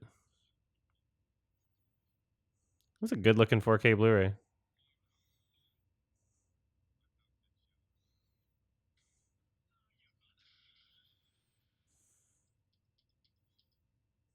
The bullet holes behind them too.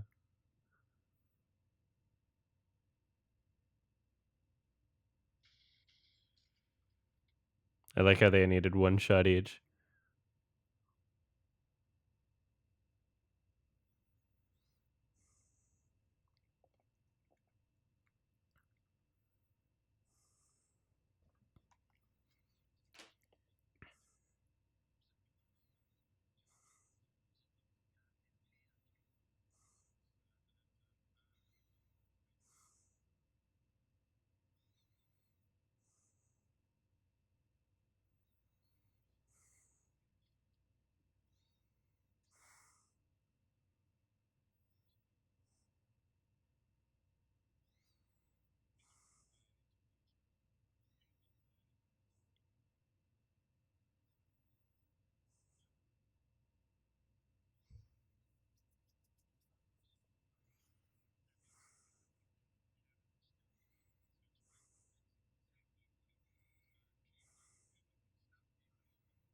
I mean, the wall stopped them actually, but he bent them around you. You could say.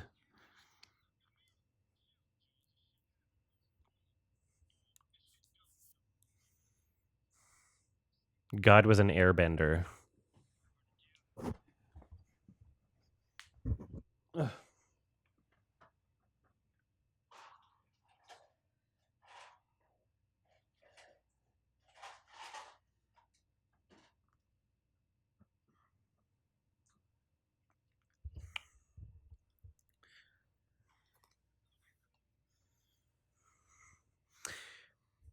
The subtitles only have the hard R N word, even though clearly they say it with a like soft A. Like Marcellus was like, "You're my N word," right? But it was a hard R. And same with that line. Let's go, N word. Come on.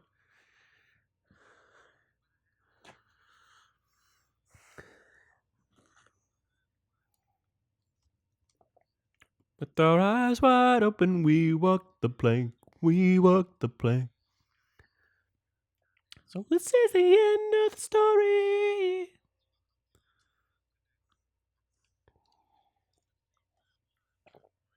Wow.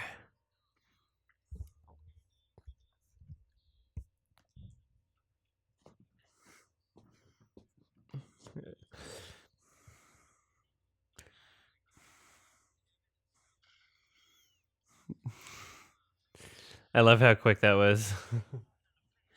Imagine watching that in the theater for the first time.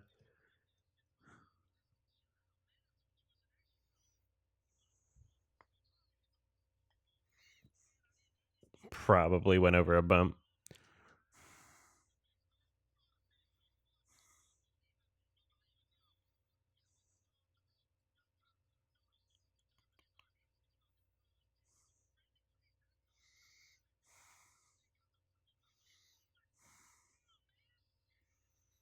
This is so funny.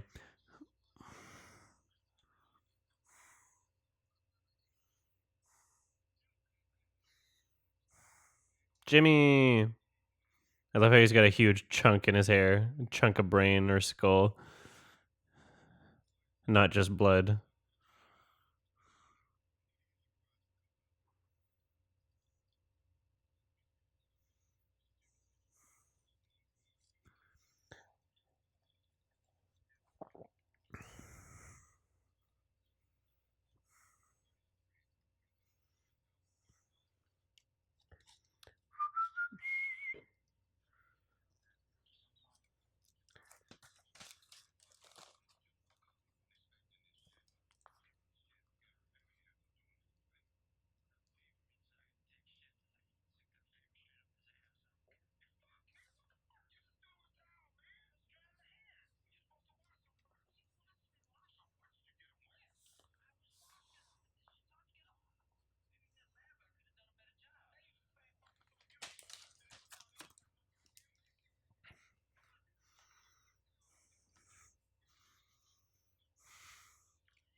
Hmm.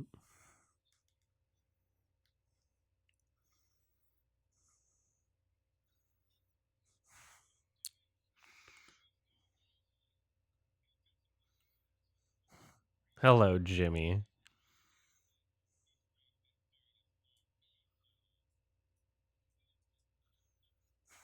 uh,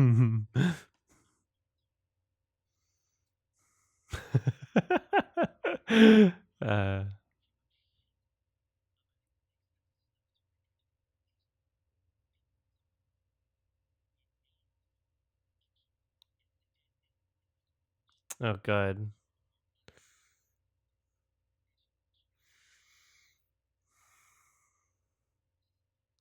he is a gamer.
He said it.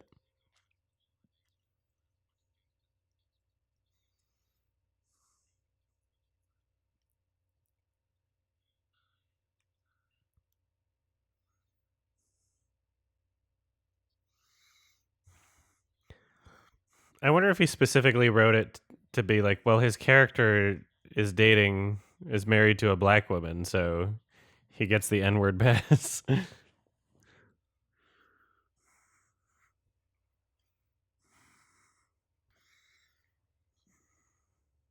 Damn, those Hollywood Hills.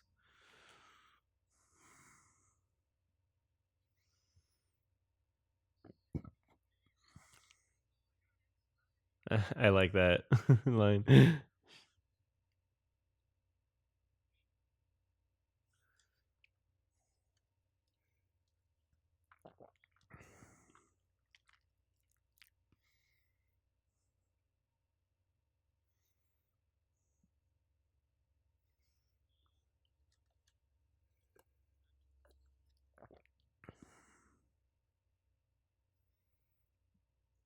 I think next time I do a watch along where I'm on this television, I'm just gonna wheel my chair over because that chair is so comfortable, and I'll be fine for the rest of the movie. I guess it's only like half an hour long, but left. But like, fuck, it's not the best couch.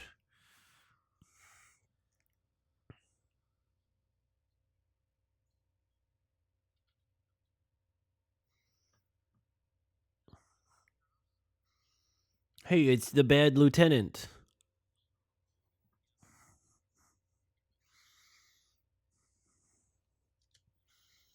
I love this, like, these experts, handymen in this crime network thing going on. These characters.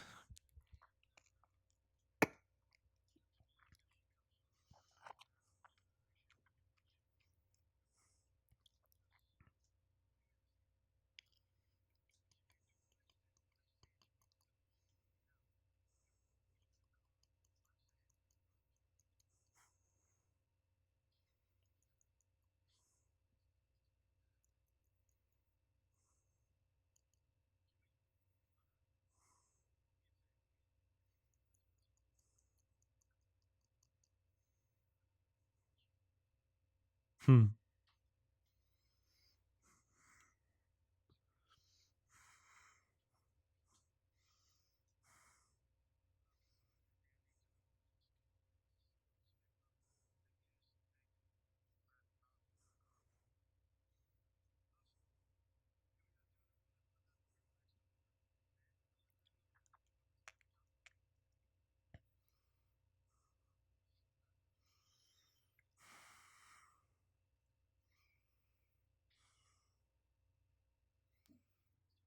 Yeah, there's like the sounds of like the birds and everything. Like, there's some really good environmental sound design in this movie.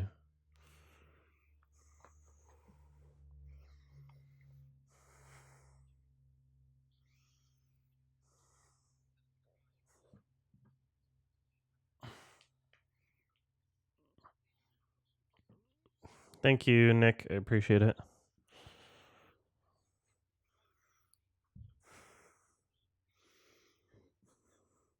Is there another watch along after? I don't know. Probably not. I'm gonna edit some stuff.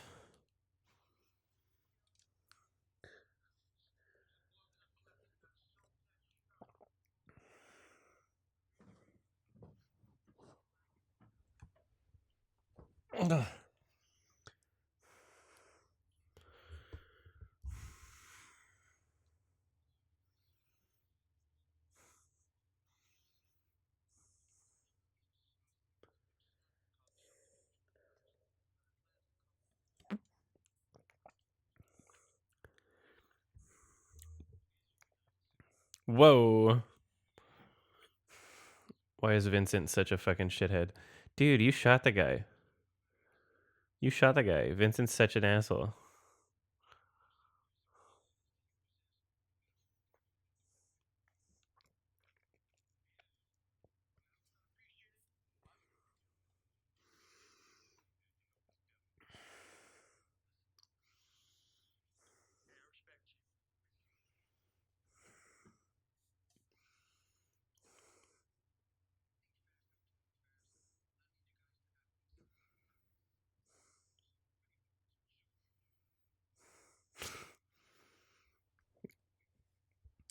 Every resolution is so great.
Hmm.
Hmm.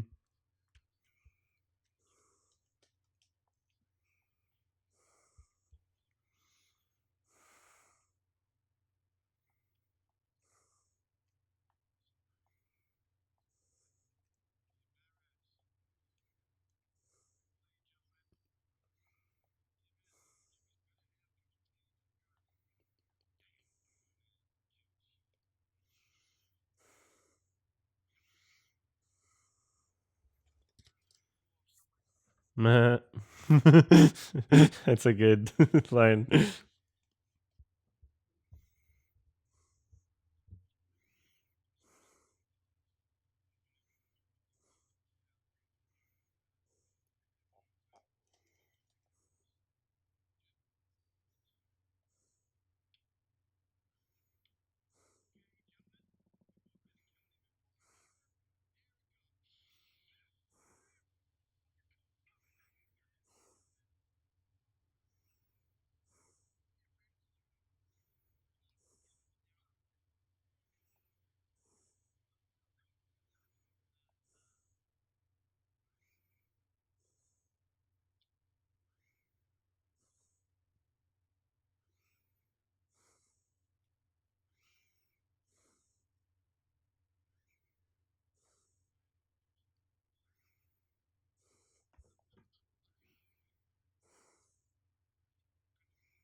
Yeah, I love the respectful way Jules interacts with him, and Vincent's just a shithead.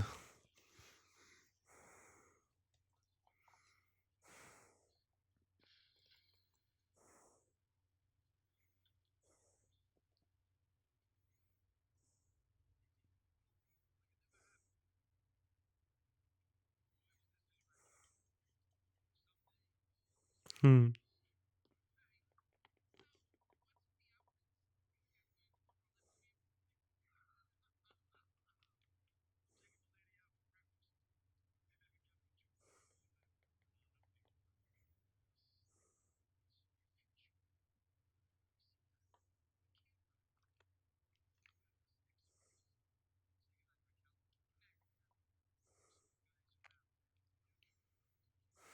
Are those dogs?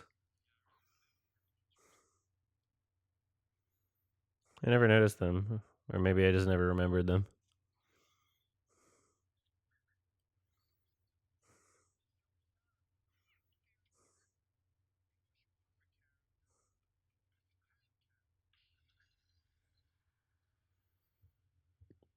Why is everyone in this movie dating someone that they hate or bullying?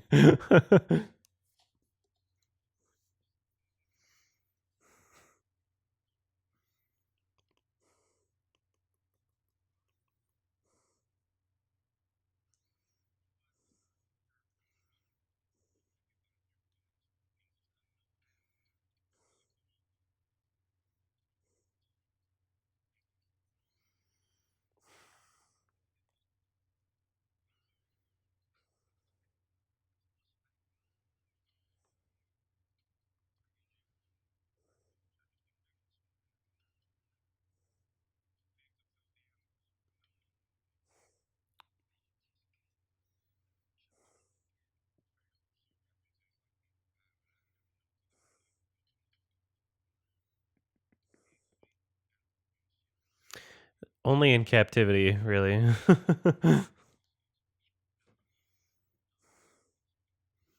Like you put enough humans in captivity, you'll see them fucking rolling around and shit, you know. So that's kind of unfair, Jules.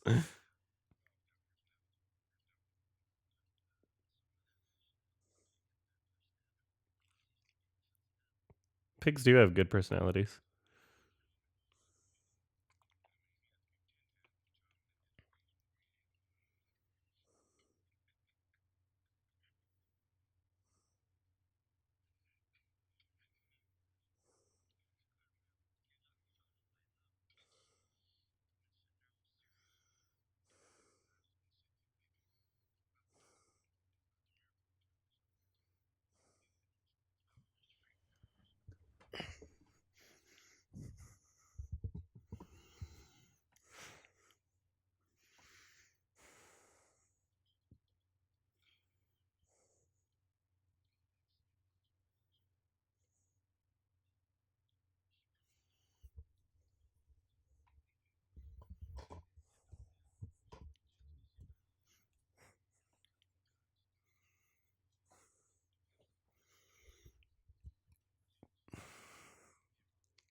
Wow, it's midnight. Is it midnight here?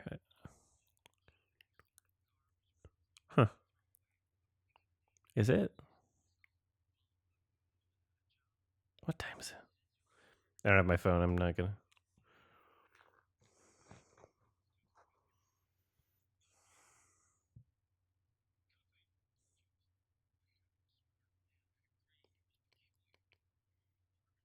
I like how you can still hear her say Garcon means boy.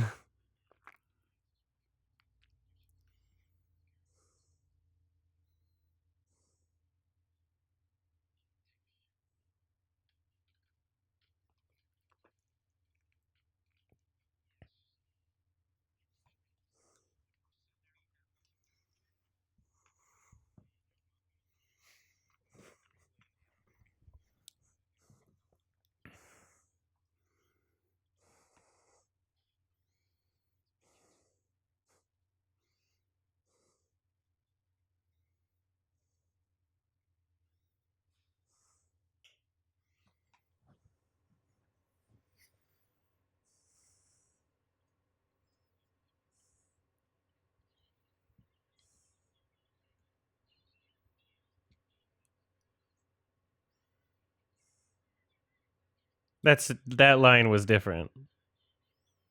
That was different.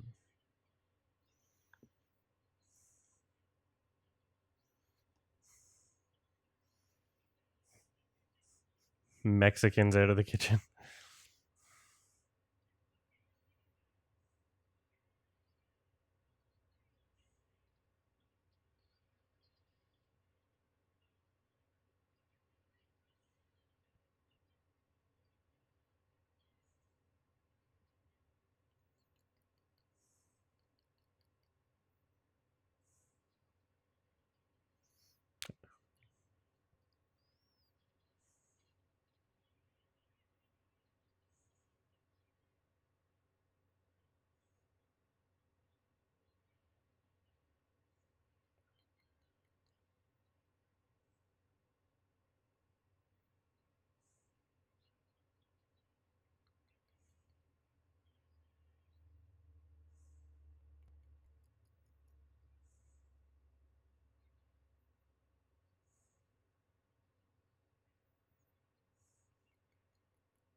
Still reading the same book. I love it. He's got a poop book. His the way he was covering parts of his shirt when he was on the toilet made it look like his shirt could have said banana slut. I don't I don't know why that stuck out to me.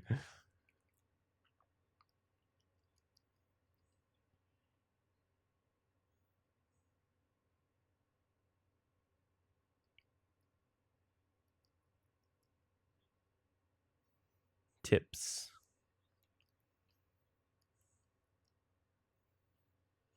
Big cellular phone.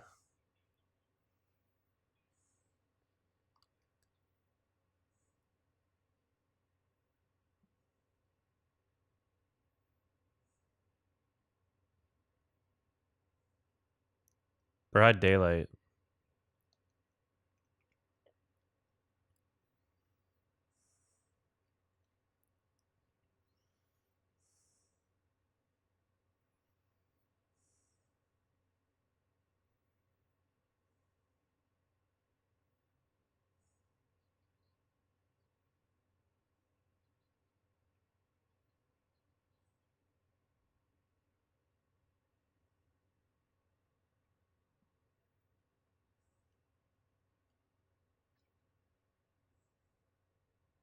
Should have had that under the table, honestly.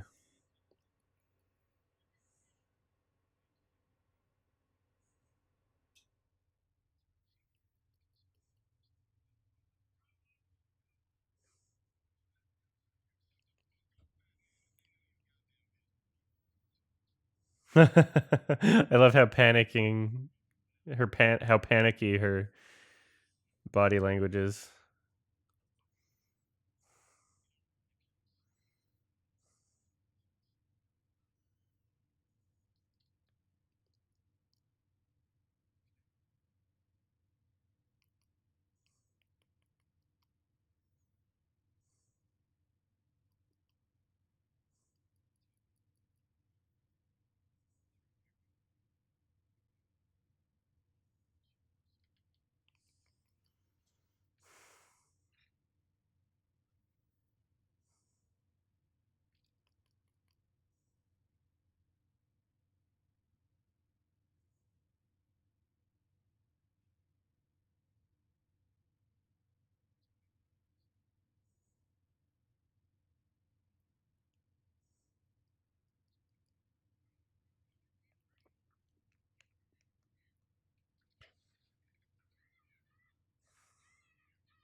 I love how he doesn't break eye contact with Tim Roth's character.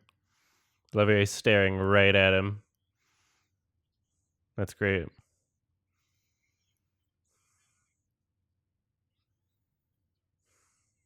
Correctamundo. I love how just his entire disposition is just like he wants to be done. He's like, I've been through so much shit today. You can totally feel it in his performance.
I'm in a transitional period.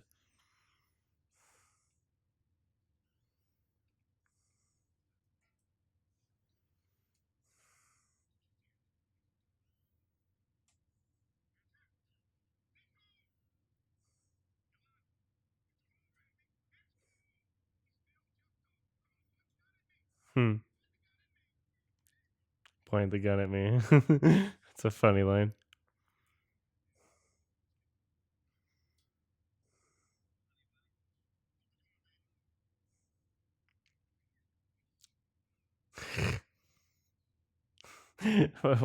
She's a baby.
Vincent always just fucking ruining things.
Oh.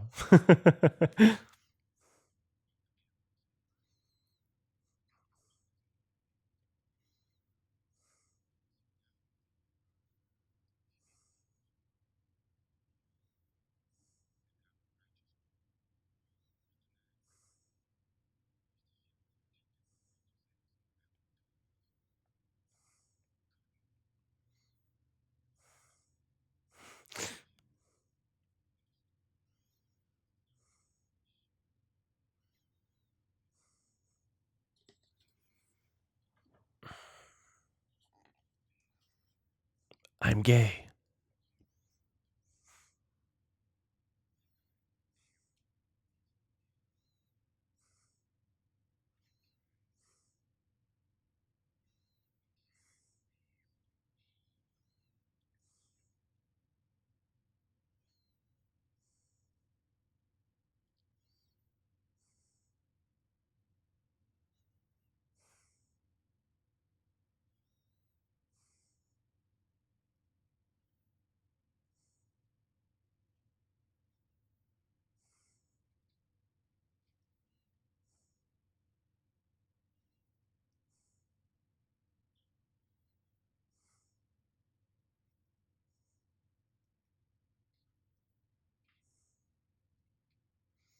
Get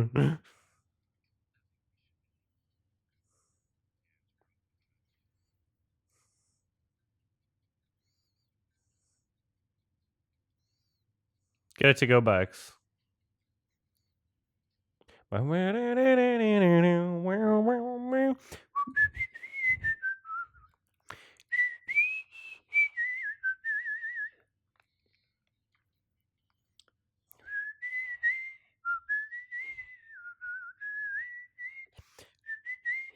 He just accidentally shoots his balls off, like Vincent. Like, bam! Ah! Credits. Woo! Great movie. Now that that's fresh in my mind, I think I will say Kill Bill is my number one. But this is my number two, Quentin Tarantino.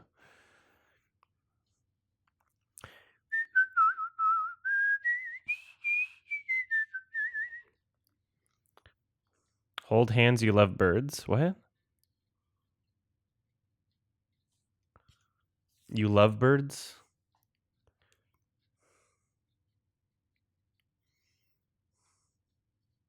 Long hair, yuppie scum.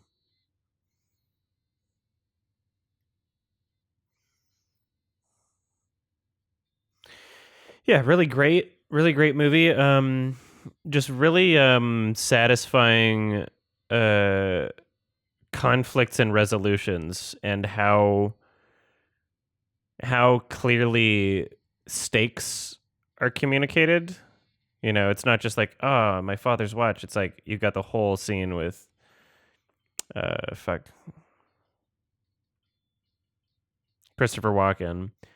Uh, you know, like that scene in of itself is like a really engaging scene, but then it like brings extra emphasis to the stakes of the future scenes, and then, you know, all the information we get about Marcellus Wallace's character, and, you know, how ruthless and vengeful he is, and just like, you know, like torturing his trainer even, and, you know, and then not just what it means in relation to the stakes of Bruce Willis's character, but also John Travolta's character. And like, it's not just, oh fuck, Mia's dying. It's like, oh, Mia's dying plus what that means if she dies. And, you know, it's, which is kind of funny because in a way it almost brings it like, oh yeah, it's, you know, you're almost like, the death of that character wouldn't be high enough of a stake, but it's also like, oh, but I'm also gonna get tortured, which is kind of funny. It almost makes it like, turns it into like a self-preserving thing. Thank you, Spoodersaurus. What's my thoughts on the movie? What is the rating for it? Well, I was just given my thoughts. 10 out of 10, I would say. Like maybe a couple criticisms, I guess. Yeah, some like outdated Foley impact kind of sounds. But excellent sound design when it comes to like environmental, atmospheric sounds. And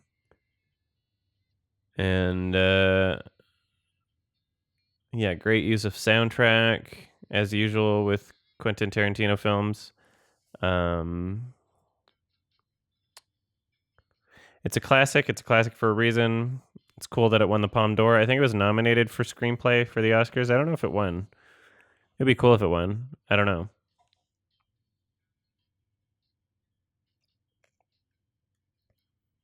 I'm giving this 10 feet out of 10.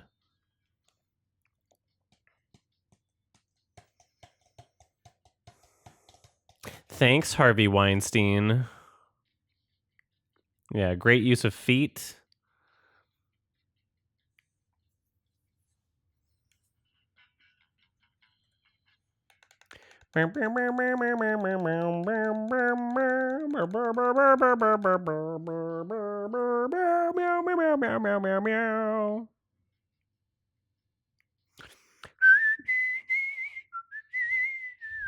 It won best screenplay. Oh, cool. I'm fucking tired, so I thought I was gonna edit some more after this. I didn't realize it was so late when I started this. But yeah, I'm glad we did it.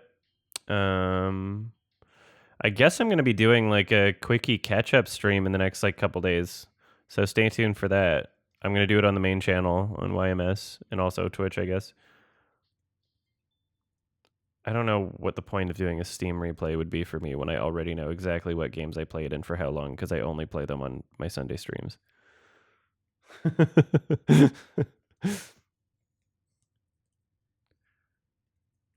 Okay, dank movie. Oh my god, I'm so sore on this couch though. Ugh.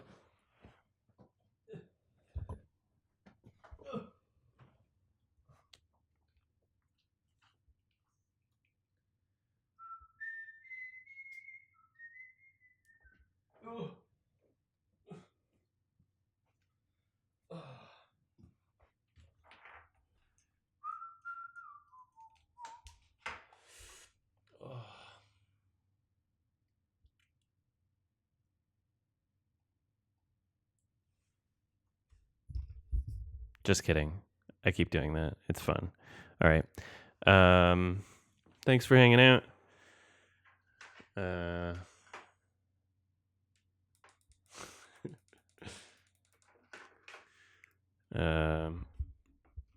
was good. Am I going to play High on Life? I don't know. It seems like something I don't have time for right now, so. And I wasn't huge on Trover. I feel like I could just watch the funny parts or the like Easter eggy parts on YouTube, you know? Anyway, I don't know when I'll do a watch along of Reservoir Dogs. It's not a priority at the moment. Thanks for hanging out. That was awesome. I guess I'm going to end the stream. If Torkin is streaming on YouTube, I can raid, but I don't know if they are. It seems like they're never streaming when I'm streaming. Let's see.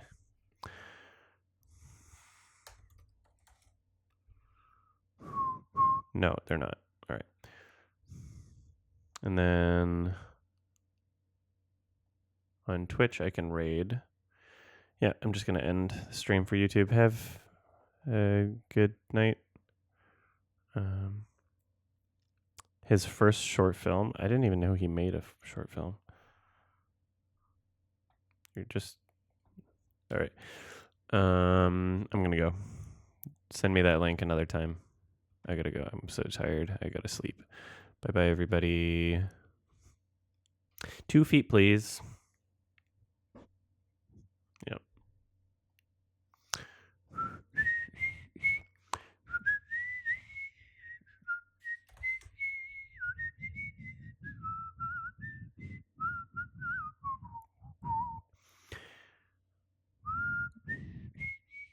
All right, who am I going to raid?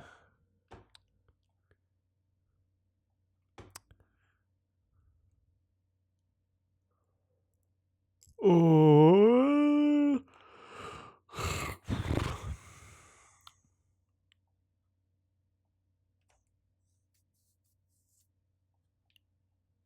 Who be streaming?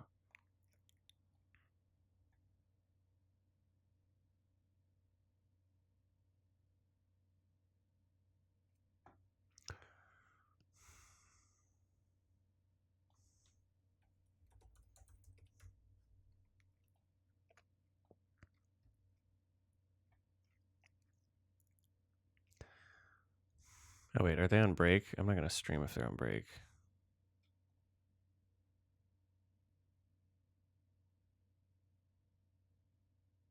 Oh, it sounds like they're just coming back.